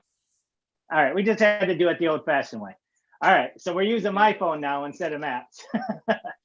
So, hi everyone, welcome to The Haunt. My name is Doug Sheldon. I'm here with Matt Adlin, the GM, and Rick Six, one of our theme controllers. And what we're gonna do is we're gonna walk through just the beginning part of our attraction. We have 5 themes plus a queue line. And we're gonna start out here in the queue line. I'm right here in the beginning. And we're gonna walk through our queue line and kind of talk about some of the things we do here at The Haunt. We are not gonna be able to get through everything, go through as much as we can in about the next 45 minutes. If you have a question, Chris, you can still hear me, right? Yes. If someone has a question, can you moderate for me? That way I can answer it as we go. Yep. Okay, perfect. All right, so first of all, welcome to The Haunt. This is our new check-in. We use a check-in system here and a ticket scanner here. We use Haunt Queue to check in our guests because of the whole new COVID area, but we're gonna continue to do that because we just really like the fact that it gives us the ability to know how many people are coming at night. All right, as far as our ticket scanner here, we scan all of our tickets. Everyone empties their pockets into here. We do not allow any metal or anything in there. And they walk through this way. We have a cool little haunt waterfall here that with all the lights off, this ends up being just a water wall and it's all black light oriented. We have to go through our metal detector here. We have our scanners. They're allowed to put everything back into their pocket as long as they didn't bring in anything that they weren't supposed to. And then this year we incorporated our new fast scanners for temperature. We can scan a person about every 1 second with the 2 scanners here. You're gonna notice that throughout the entire haunt, we have a lot of security, but we also painted our little spots on the floor. We're gonna need to repaint them, but to stay 6 feet away. This is our 2 sections. Right now we got stanchions down there, but we have 2 different TV areas here where they have to go through the rules and regulations, but we make it fun. We have a video with one of our icon characters talking to them about the rules and regulations. We want to make sure that they know what they can do and what they can't do, but we also want to make sure it's in a fun way. And with Tinko's, who's our clown, our mainstay character, he's able to make it fun. He even talks about drinking sanitizer. If you look around, you can see that all of this is in a cave type feeling. Or have Rick's kind of scan around and show how our caves are. All of this is just regular wall panels we use insulation and then we add a concrete mixture, a Durablend. Stewardism did all of our caves here. So Steward, he's teaching a couple of classes. He not only creates monsters, he creates caves. And I'll show you some more of his work as we go through. Once again, this is a mixture now as you look down this cave with us using some of the vacuum foam. We have some Nethercraft vacuum foam down this cave, but we also add a little bit of concrete mixture and some insulation to make it look the way it is. Remember, we are only in our queue line, so this is an experience all the way from the very beginning.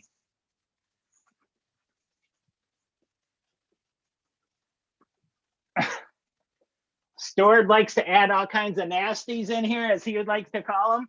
So here's some of Stewart's work. He put some different heads in here. These are all foam heads, but when they get in here, I mean, he's got them concreted in. They're not moving.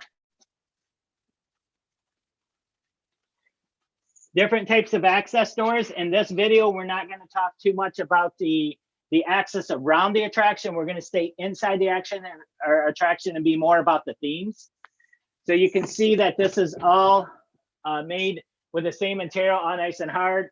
We do use torch lighting throughout here, just to give it that ambiance feel.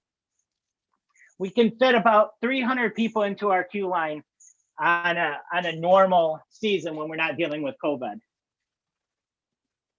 Every so often, we want to have breaks in our queue line. So you're coming upon one right now. You're going to see this is a photo op area where we'll have photos taken of different patrons.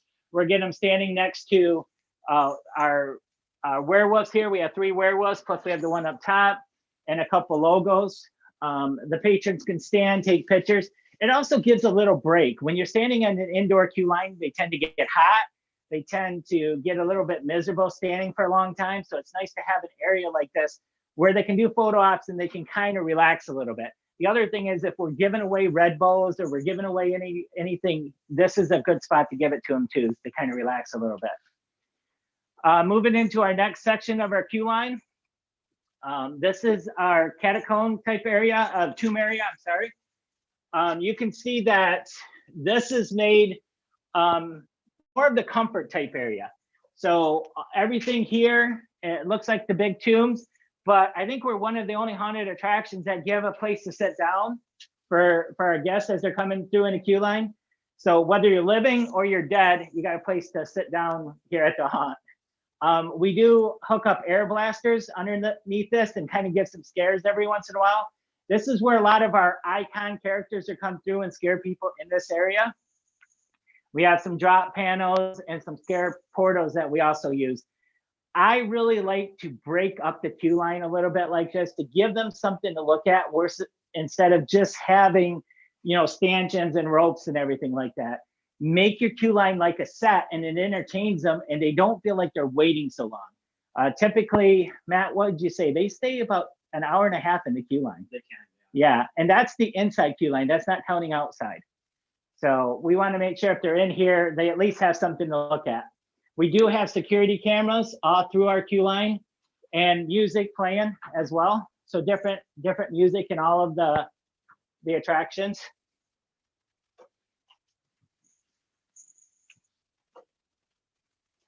Chris, can you hear me okay still? Sound coming through all right?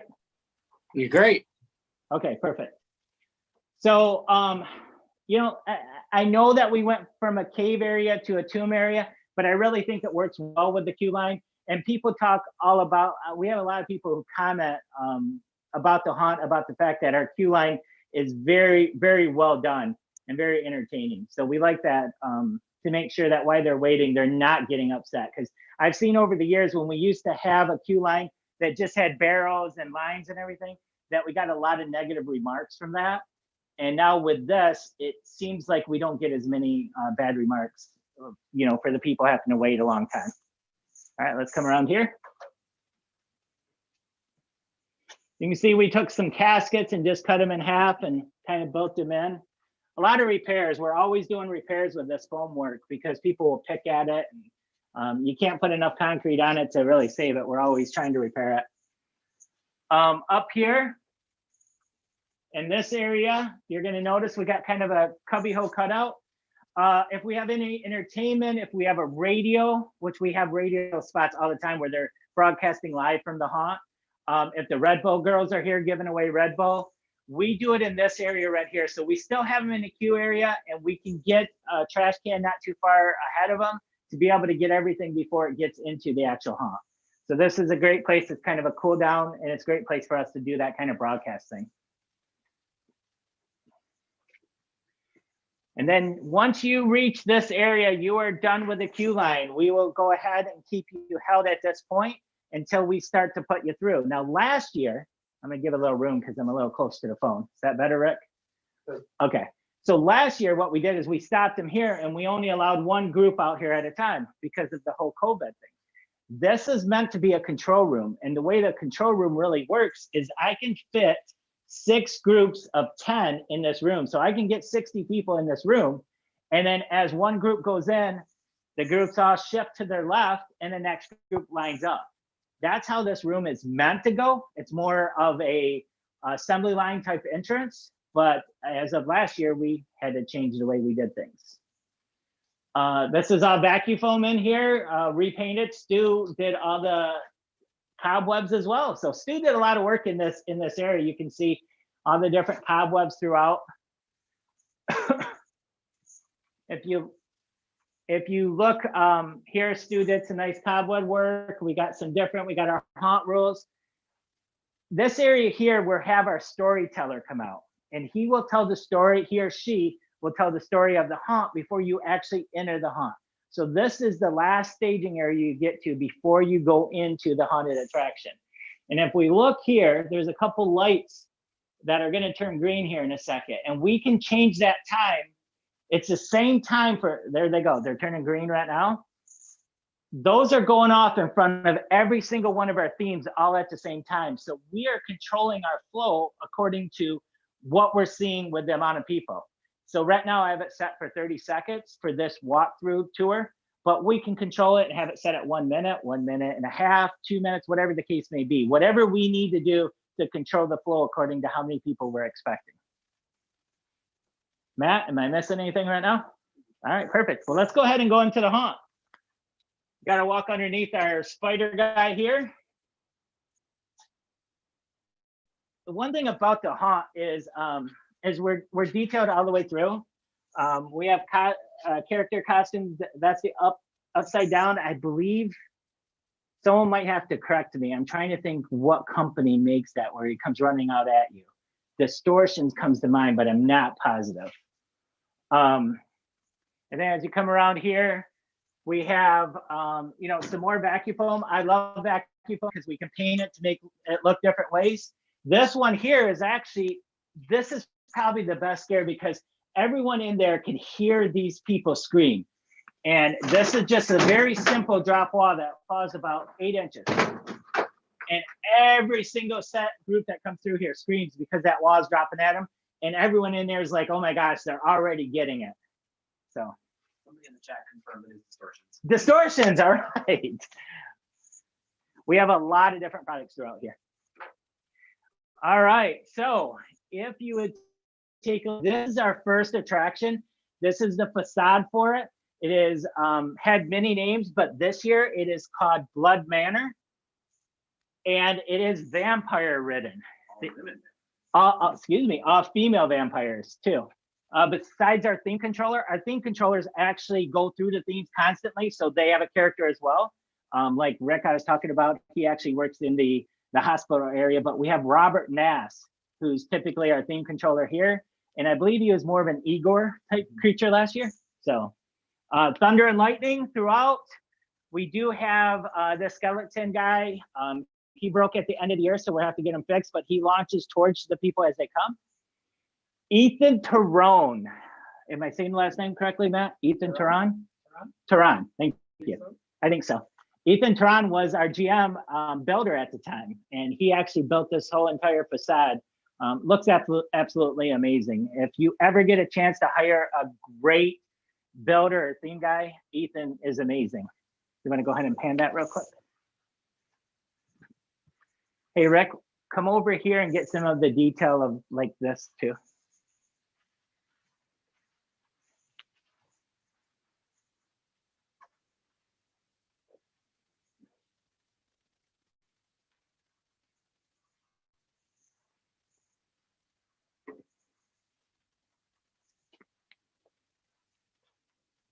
All right, as we go through, I'm gonna keep having Rick let me know of times, so just I can tell. So like right now we're about 20 after? All right. So the entire haunt is 144 rooms and takes almost an hour to get through. So we obviously are not gonna get through the entire attraction, but there's certain aspects of this I wanna make sure I show you. This is the first room of the haunt, but if you can come over here with the phone, Rick, and shine down there on that blue box. You can kind of see that we utilize, there's the trigger mechanism too.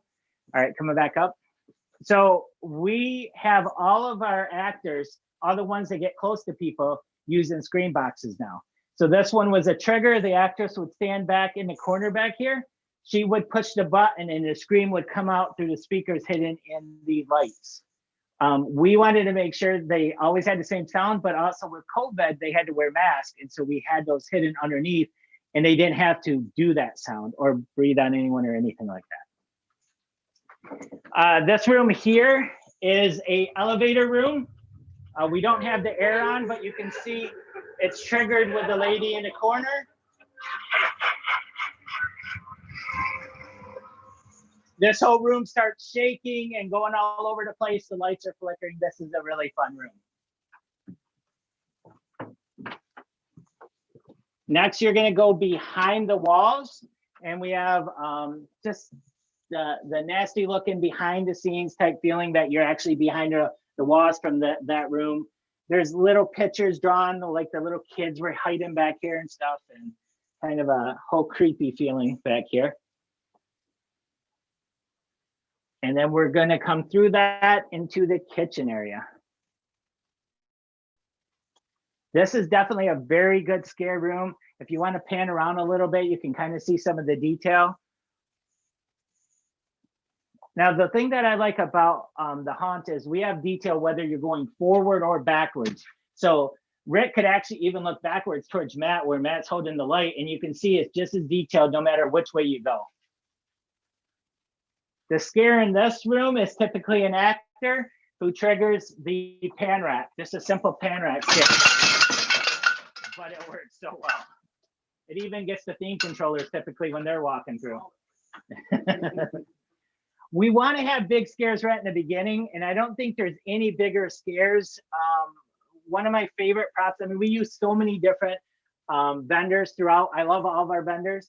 I believe we have nine or 10 puppets from Gore Galore. And so we want to hit them really early with a puppet here. We have the Zompire that comes out. With the system here, we have the strobe light and the trigger up top. So it's triggered almost when they're directly in front of it. I actually had to put an emergency door here because of how many people tried to escape out of the third room of the haunt already. So having a Zompire up front is a great way to start your attraction and get their adrenaline going already. I can't believe I don't have any questions yet. And actually, we rebuilt this room last year. It used to be a different style room, and we brought the Zompire up here to kind of change things up. So you don't have to change your entire attraction. You can just move your props around, and it does a great job. This was one of our #1 scares last year. You can see all of our hallways are really well designed with different types of pictures.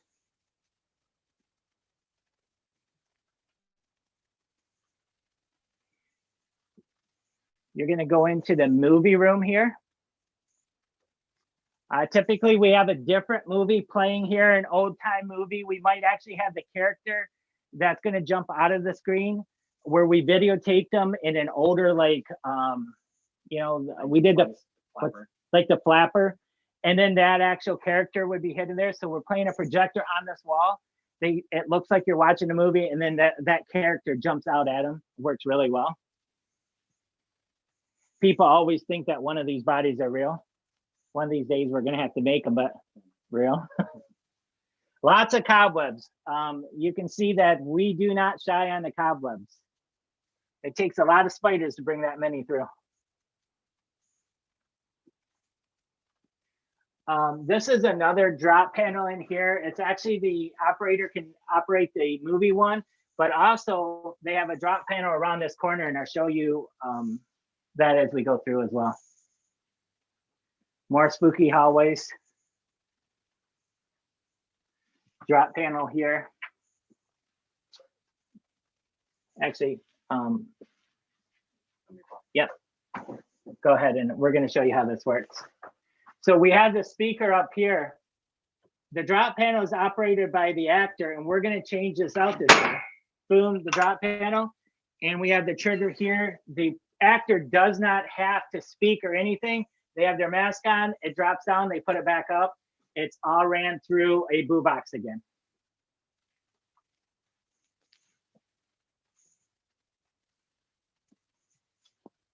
We have hidden control rooms inside here, like most haunts. That's where a lot of our, actually, I open this up for those of you who want to see. This is inside of a drop panel over here, different controls for different systems, 1.5-inch pipe for all of our airlines. We have 78 animatronics throughout this attraction. Library scenery. The scare in here is obviously we have an actor that's roaming through. That's definitely scary. But as you come around here, this animatronic is just a simple in and out with a growl behind it. One year we had a kid laughing, like a chuckle, a scary kid. And then last year we turned it into a creature trying to break out through us. In some of the future videos, or I want to go over some safety and stuff. I think we're one of the safest haunts for our actors. We actually, if you look right here, I'm gonna pull this out. This is a safety button that we use here at the haunt. Every single actor has one of these in their room. They pull this and we come running. Typically we can beat to any actor in the haunt within 15 seconds. So definitely safety here. As soon as I came and purchased a haunt, one of my promises to all the actors was that we were going to make sure you were safe. Somebody asked what the roof is made from. So we've seen sometimes the ceiling. It really depends on the different room. We've got a lot of times we don't even have a room. We just painted the ceiling black. But in some rooms we have wood up there. Some rooms we have cloth, camel netting we use. It depends on where we're at and what we need. And in some rooms, we don't even put a roof over it because once you get far enough in, everyone's looking straight forward. If you're hitting them with enough stuff, they're not looking up anyways. Someone asked what the roof is made of. Did you hear my answer? Oh, I'm just looking at comments. Oh, okay. Smoking room. This is an animatronic. This is an old time one. Someone gets up, they can tell me who makes this one. And we're gonna have to confirm it, but a free Fear Expo t-shirt to the person who first chats who makes that one, because I've been trying to figure it out. Yeah, what's a specific safety button you use? I will go over the safety buttons at the end. Let's keep moving through. Kyle says Scare Factory. Scare Factory. All right, I don't know if that's for sure, but we will check that. We'll find out. Kyle needs to get a t-shirt anyways. If you look here, we have all these things on the walls, you know, a little trophy area, and we change it up and there's a drop panel. So this one here, actually some years is a drop panel, or that one might be. We got our creepy person here. She's all on a sensor. So it goes off as they come down. And then we have our sound effect on a sensor as well. Last year, the lighting for this entire first theme, the Blood Manor, was all candle lit. So we had to come through with our remote and turn on all the candles. We wanted more of a dim feeling last year, where this year we might do something else with lighting. The scare in this room was a bear. We have a grizzly suit. And I tell you what, you want to see some adults run, watch them run after a grizzly comes alive and starts chasing them. We have, of course, our boo box sound effect with a pedal. Beautiful grizzly sound, so that way it's real every time.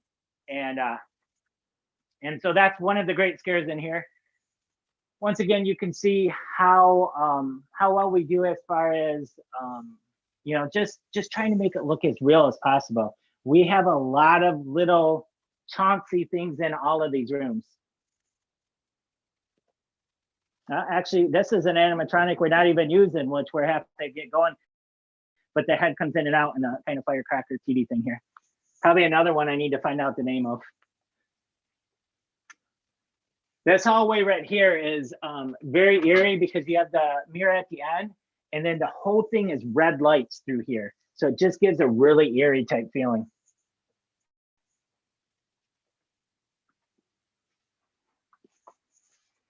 Once you're done with this hallway, you're gonna come into our bathroom setting. My favorite of all the years we've done this bathroom setting was Matt had a actress in here who was in a wedding dress, and she was all bloody and she was crying over the tub.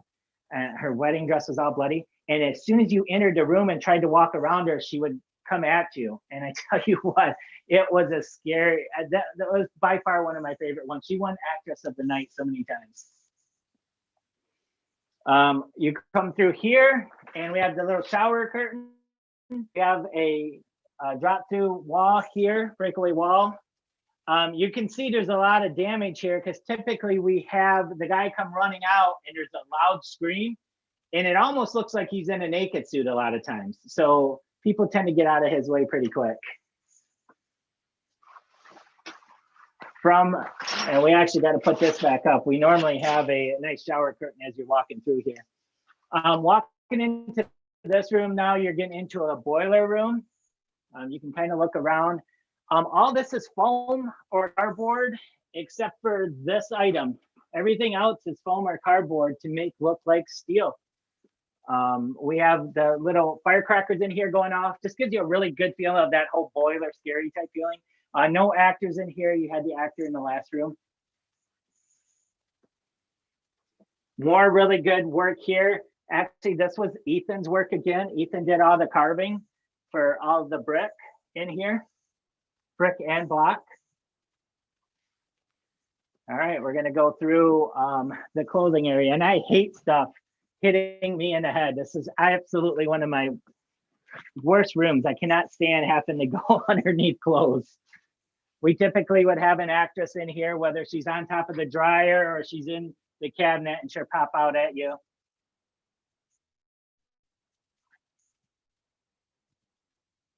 All right. I'm going to do a time check. How are we doing on time? 6:34. All right, we're doing really good.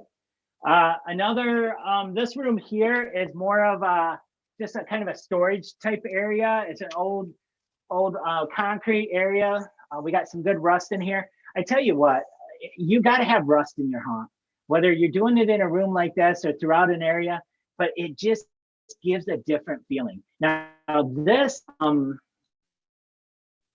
right here actually was homemade rust. We ended up having a couple of designers come in and they did their homemade rust here, and I really like the look of it. Once again, the whole brick feeling. We have to have escape rooms, so we try and make them look as close. Stewie actually came in and painted all of our escape doors to make them look as close as possible. If you're seeing these glow sticks, is because our lights out event was the last event. We got to come through and take down all of our glow sticks. This room here is really good because we're using 2 animatronics, and sometimes we even use an actress in this room. So we have the animatronic bed here, and I believe Dead Farms is just coming out with a brand new one of these. The whole bed shakes, goes nuts, and then the body goes up and down. It gets you into here, and you trigger the event for this character now to come out of the corner. Moving the arm, head comes up, screaming and everything like that. So plus we always have, if you want to pan up to this ceiling right there, we always have a strobe going on to any of our moving animatronics. We just love the look of that strobe coming on and hitting that animatronic. It really amplifies the animatronic. So if you're not using strobes on your animatronics, definitely try that, because once the scare happens and the strobe comes on it, it just makes it that much better. All right, Kate Englefield wants to know how you make your cobwebs. All right, well, we use a cobweb gun, and I believe you can buy it at Fright Props. Have to double check that. I think we have about 4 or 5 cobweb guns because we have so many people out there making cobwebs. But all it is a glue stick going through a cobweb gun. You're gonna burn your fingers though. All right, so more hallways. You can see we use a lot of different hallways. We changed the paper here, believe it or not. I mean, this paper right here, all it is simple painter's tarp. Excuse me, painter's paper. And then we hand stanchioned all of the walls here to make it look like this. So this is all homemade wallpaper that we did here. This is the doll room, one of the creepiest rooms for me. We always have a really good actress hidden behind this area here. I mean, this painting used to hang in my house. So, I mean, to think of it here inside the haunted attraction now, my wife makes a comment about that every time we come in here. When Matt comes around, I'm going to show you again, once again, how we like to use screen boxes. We have the trigger there, the microphone or the speakers hidden here, and the actress hits the trigger and does the scream. Same scream every single time. Let me see if this is locked. Nope, it's not locked. Oh, that's okay. You can't go in there. I was going to show you the controls, but love to do multiple scares. We have that here, but we also have a really nice drop panel here. When this comes down, we have a strobe up here again, and here is the zombie horde, but we redid it because we have vampires. So this is the vampire horde now. Poison props, I believe. I don't want to say the wrong one, but we did buy this 2 years ago. And Zombie Horde was the name of it. Midnight Studios, we have their bat hanging here, but it also went around, it also goes with the bat costume that we got from Midnight Studios. And that creature would be in that hallway and he'd peek out or whatever the case may be. And then you would meet that creature at the end of the hallway. You can see we're starting to drape stuff down at you. We're going to change your elevation. The more we can change your elevation, the better, as far as getting people off their game. So you come in here, and this is, again, we're hitting you with thunder and lightning going off, the raptors. You're leaning towards this, and we have people reaching out at you. So this really is an uneasy feeling. I get you guys down here, and I'll kind of fall back into this area real quick. All right. So you just came through that area. You had people reaching at you, zombies, the whole 9 yards, lightning and thunder going off. And then we have Midnight Studios bat creature standing right here. We have a trigger. The bat never has to talk, and it makes the growling sound, and we have the speaker up above. So another case of the same scare every time. I mean, I truly believe that if your actors can make great sounds, that's great. Record them and put them on a boo box and have it be the same sound every time. Matt, am I forgetting anything on that? Okay. Once again, turning them again, facing this way, the same people now is reaching towards them or using little toys or whatever the case may be. I don't know if you can get a picture in there, Matt. When you get in the center, you can see we got some bodies hanging and everything.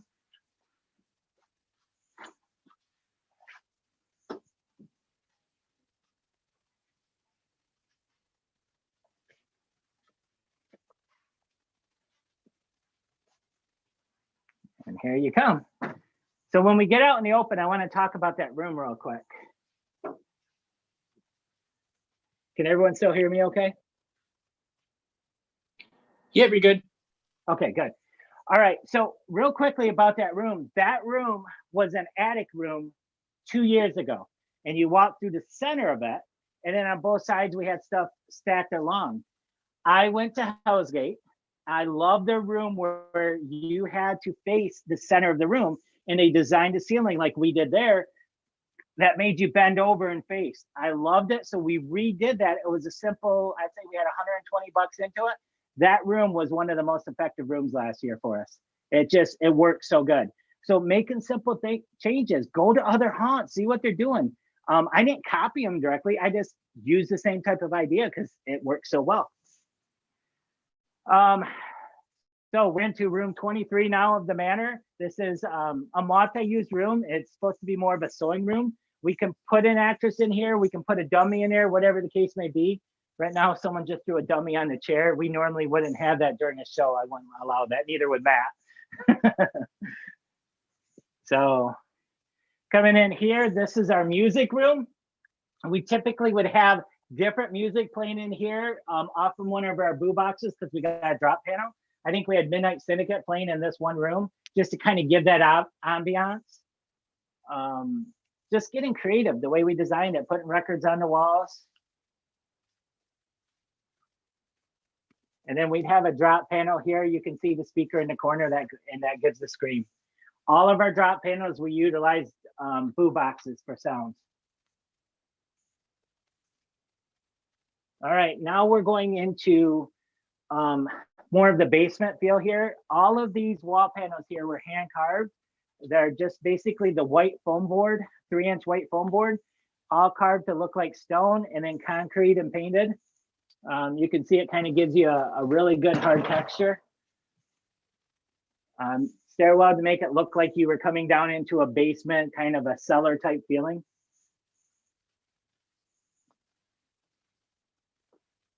Surprised I'm not getting hammered with a lot of questions. Is anyone even watching? So this was a really good scare for us this year. We're starting to try and do more team ups.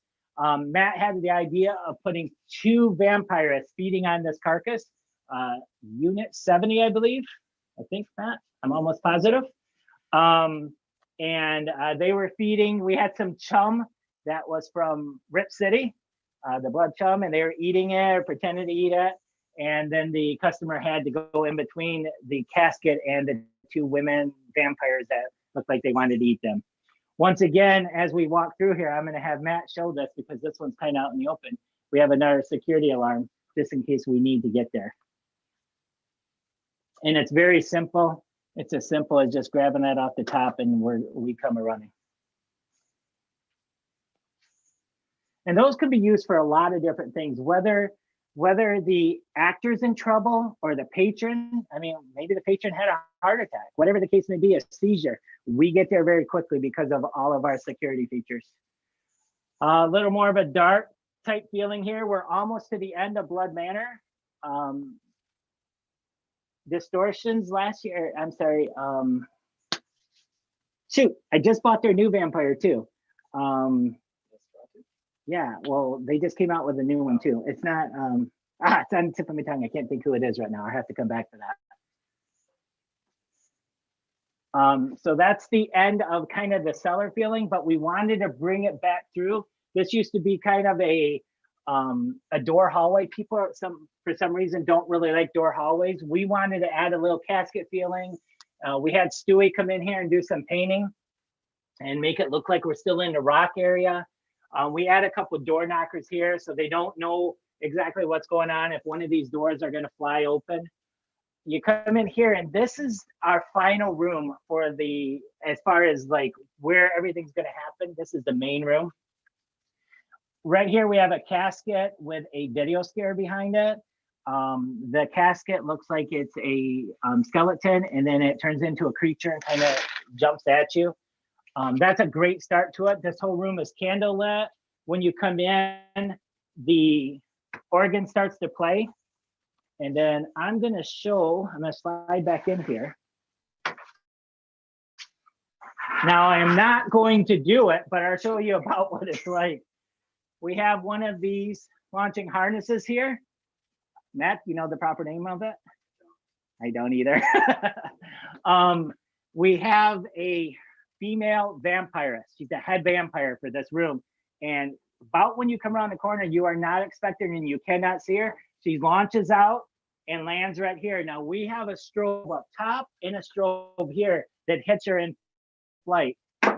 We have to put that organ back in place almost every couple hours. This is definitely a great scare, a great way to end the manor type feeling of the vampires. And this room is just extremely cool. You want to kind of pan around the room a little bit and kind of show some of the stuff. Once again, we're using a combination in this room of different vacuum foam panels with wood to kind of frame them in. And then of course, we're using our real skeletons to add a little bit of feel to it. And then it's always nice when you have a casket to throw in.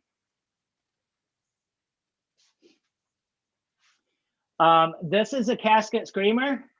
She comes out towards you. Again, we have another strobe light back here that's going to give the effect. We have a delay on it. So the first 2 people going through it will get by it, and then the third person gets hit with it. I highly recommend that you change up your animatronics to hit different people in the group. We like to hit anywhere from the 1st all the way to the 6th, but we like to do it in different animatronics. Oh, wow, we're gonna make it just through the first attraction. A mirror, and then inside here we have a creature comes flying out at you, holding his head. Just the fact something's flying at you is going to be enough in this area. One of my favorite scares as we come through here, this is the end of the manor. You're kind of outside the actual house part and you're going through the tool shed. We have a actor in here that are be taunting you, you know, and just saying, you know, Billy Bob's going to get you or something like that. And if you look right here, I think we screwed it shut. Did we screw it shut at the end of the year? Yeah. This actually will break open. The actor's up high above you now, maybe wearing a pig mask, maybe he has a chainsaw, but I'd love to give elevation to the actor. One, it makes the actor safer, but two, it scares no matter who you are once you see something like that as well. Let's go ahead and head out of this attraction.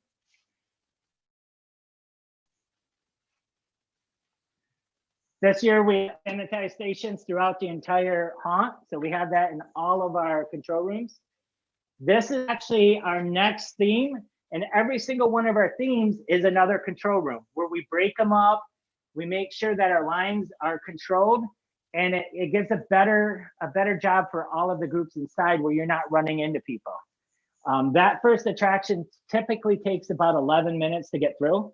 And we don't want people to bunch up. So here's another control room where we're entertaining them. We have theme controllers walking on the walls. We have all kinds of crazy stuff going on here.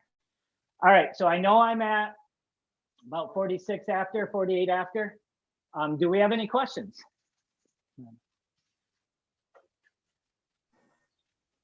Anyone have any questions? No, a lot of positive comments. Not a lot of questions. Okay. Well, I tell you what, we got a few more minutes. I'd really love to show you the center of our asylum or hospital.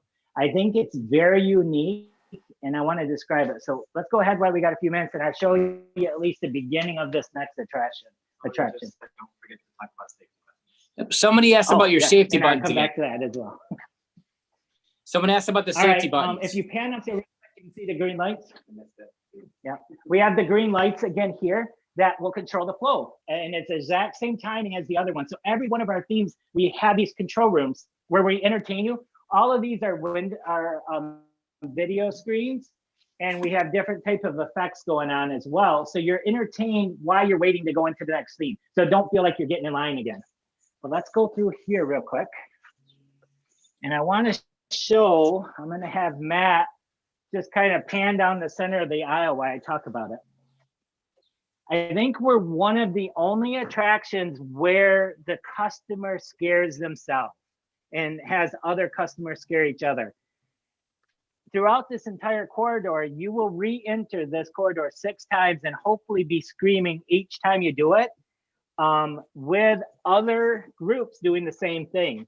And so a group could scare another group by coming through a different part of the corridor screaming. Absolutely love this. Plus the actors love to play in something like this as well. All right, well, what do you say we talk about safety buttons? Tickle says called the crossover scene. Yes. Oh, and then you can also see our new airlines and everything. We just put brand new airlines to be able to handle our airflow because we had so many animatronics added. The one thing that you got to make sure of is you don't run out of air because you don't want animatronics not firing correctly or anything like that. We've only gone through one theme and we started the next. We have 5 here, so hopefully we're doing our live walkthrough and go through the rest of them as well too. We really change the emotion of people as they're coming through, as they go through the different types of attractions. Excuse me. All right, a couple of people, Doug? Yeah. A couple of people are asking about the safety buttons again. Can you explain more of how they work and like maybe Yes. the procedures of installing them and functionality? Yes. All right. So the way our safety buttons work is a lot the same type of manner as a home security button. The actual ones that we purchased were for a factory security. So the doors, see how the ends come off? Now the company called Vivid that we use, they sell the ones that go around the neck as well, and you can push the button, kind of like help me, I've fallen and I can't get up buttons. But our actors would lose them or whatever. So we switched to these ones and they were much easier. These are the same ones that go inside doors. So the long part would be inside the door, and then the smaller part would be inside the wall. And then when the door opened, you would get a sensor alert. We kind of, just like everything that we do, we take something that's made for something else and we turn it into something that works for us. So we have a monitoring system, and we turned off it so that they're not monitoring us, because we didn't want the police coming every time we had an alarm, and we made it where we were monitoring it. So every time one of those alerts come off, the person who's watching the cameras, all of our buttons, we have 76 of them last year. We're all numbered. The year before we had 115. We're all numbered, and as soon as that went off, let's say it was number 84, we would say across the radio, 84, he would announce the number first and then the room. The two closest theme controllers automatically head to that room, but also any of our security in those hallways head to those rooms as well. And it just worked really good. I mean, 15 to 20 seconds, we were there. We never had a problem of not catching someone. You know, the whole old thing that you get to an actor, 10 minutes later, he said, oh, some guy hit me with a white hoodie. Oh no, we were there by the time the white hoodie was into the next room or the room after. And then with our control rooms, we would always say, okay, let's meet him at control room 3. It's a guy with a white hoodie. We know who it is. We're able to pull him aside and have a conversation with them and make a decision whether to move him forward or not, depending on the severity of what they did. The only problem with our buttons is sometimes the actors kind of used them in the wrong way, and we had to keep retraining actors. Pulling them for going to the bathroom was not acceptable, or I need a cough drop, or anything like that. But as far as safety, I feel like these buttons, and I'll go over with anyone how to get it going. You can always message me. You can just send it to Virtual Fair Expo on how they work. But I tell you what, Steve Fielder, if you have questions on how they work, he came here and he'll swear by them. Yeah, absolutely, our entire security system and how things go. Matt worked at the old attraction, the old haunt, before I bought it, and he told me that people used to get hit all the time. And since we've done this, and we just don't have a problem with it anymore. We catch them so quick. People pay good money, and if you're going to catch them and they know they're going to get caught, they're not going to do something stupid while they're in your attraction. Any more questions?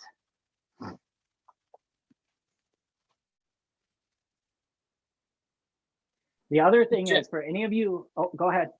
No, I'm looking. Oh, for any of you haunt owners, what I'm doing right here, doing a live walkthrough, this is a second source of income. This is a really good idea. We introduced it last year. We're just, because of COVID, we really limited the amount of nights we were open. So I said, heck, Wednesday and Thursdays, I will go ahead and do a live walkthrough. I threw it on our website, live walkthrough with the owner of the haunt, up to 10 people in the group. And I charged $25 per ticket, and I sold out all 6 nights that I did it. And I even had a group come from Chicago to Grand Rapids to do a walkthrough of the attraction. So, I mean, hey, this is another way that you can make some extra money, and it doesn't have to be the owner. I could have the GM do it. I could have, one of my lead theme controllers do it. And I mean, this is a great idea, and I can see us as a haunted attraction doing more of these live walkthroughs to bring more income in, and plus get your GM and your theme controllers more used to talking to people and understanding how your attraction works. All right, what time are we at? 6:56. Well, we did it. We got it within an hour. Chris, are you going to do the drawing for the Nevercraft panels? Yes, I'm ready to go. Can we have somebody in the audience pick a number? Okay. 1 through 37. 1 through 37? Oh, 137. I do that for now. 137 for now. That's the new signups.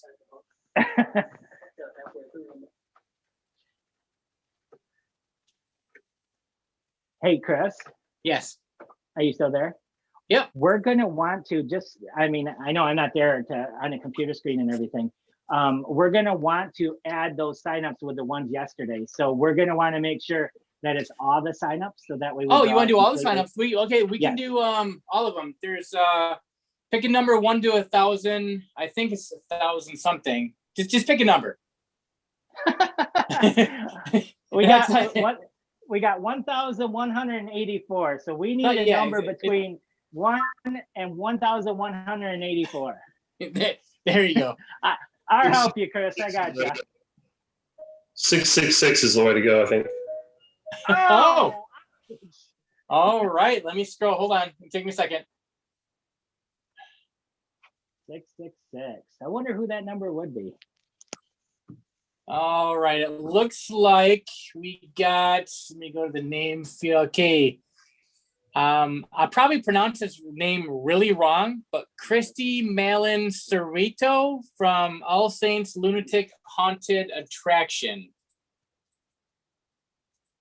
Wow. All Saints So that was, Lunatic. Yeah. that was number 666. Wow. Yeah. Yeah. So another great day at Fear Expo. Remember, the showroom is open 24 hours a day, so you can go in there and fill your carts.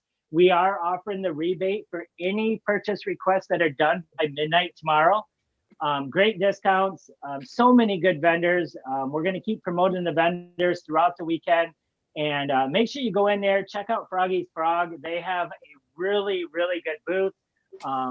Everything about, I mean, get into their COVID area. Get that stuff ready now. Froggy's Frog spent a lot of money to go ahead and do an entire COVID facility and get everything ready for the haunt community. Let's support Froggy's by buying your COVID supplies, your sanitizers and everything from them. Make sure you go in there and order them early. I know I'm going to need some more of the sanitizer for our attraction. Whether you think COVID is going to be here or not in October, you're going to want to think about the fact that how many of you really had a haunt bug last year? I mean, how many of you had actors that got sick last year? I mean, I know at our attraction, it was way down, and it's because of how well we sanitized, how well we did masks. So get into Froggy's Frog and get yourself a barrel, get yourself some sanitizer, and let's make sure we're ready for the season. Heck, Fear Expo is going to give you 10% back on that purchase, so make sure you get it now. Anything else, Chris? Education starts tomorrow at 10 a.m. with Kyle Vest doing stunts for haunts. Oh, that's awesome. Thank you, Leonard. All right, well, I appreciate everyone today. If you have any questions or want to know anything about the education, make sure you reach out to Virtual Fear Expo. We'll get it over to Leonard. Leonard, can you give your contact information as well, where someone could contact you if they have any questions about being part of our March Mayhem? Sure. No, you can go to entrepreneurs.com or look me up at leonardpickle@gmail.com, or just do a search for Leonard Pickle on the web. I show up like a rash. Any of those numbers or emails will get to me. You know, that's not the first time I've heard you compared to a rash. That doesn't surprise me either. All right, well, good. And what is our big prize tomorrow, Chris? It is a branding package from Beyond the Grave Marketing. Ooh, A full branding package, logo, website, video, everything? Who doesn't Everything. need? Wow. Now, is that only for haunt owners, or can vendors win that too? I think anyone can. Yeah. So vendors, get signed up for these door prizes. Beyond the Grave is giving away, I mean, that's got to be close to a $1,500 package that someone can win tomorrow night. Oh, easily. All right, well, good. I'm excited. I'm glad you all stuck with me as I walked through my attraction and I saw everything I need to get done for this year. Thanks so much for being part of Fear Expo today, and we will see you guys tomorrow morning. Awesome. Thank you. All right, so who's the host right now? Can they end the meeting for me? Let's see. Is that me? Let me see if I'm the host. No, I think I gave the host to somebody. All right. Not Give it to me. Storm. Storm as the host. Yep, I'm here. I can end the meeting if we're all set. We're We all are set. all set, Storm. All right, I'll Thanks, stop Storm, the for your help recording and today. end it. No problem. Thank- Thank you. Excellent today for everything. Excellent, everybody. Looking forward to tomorrow.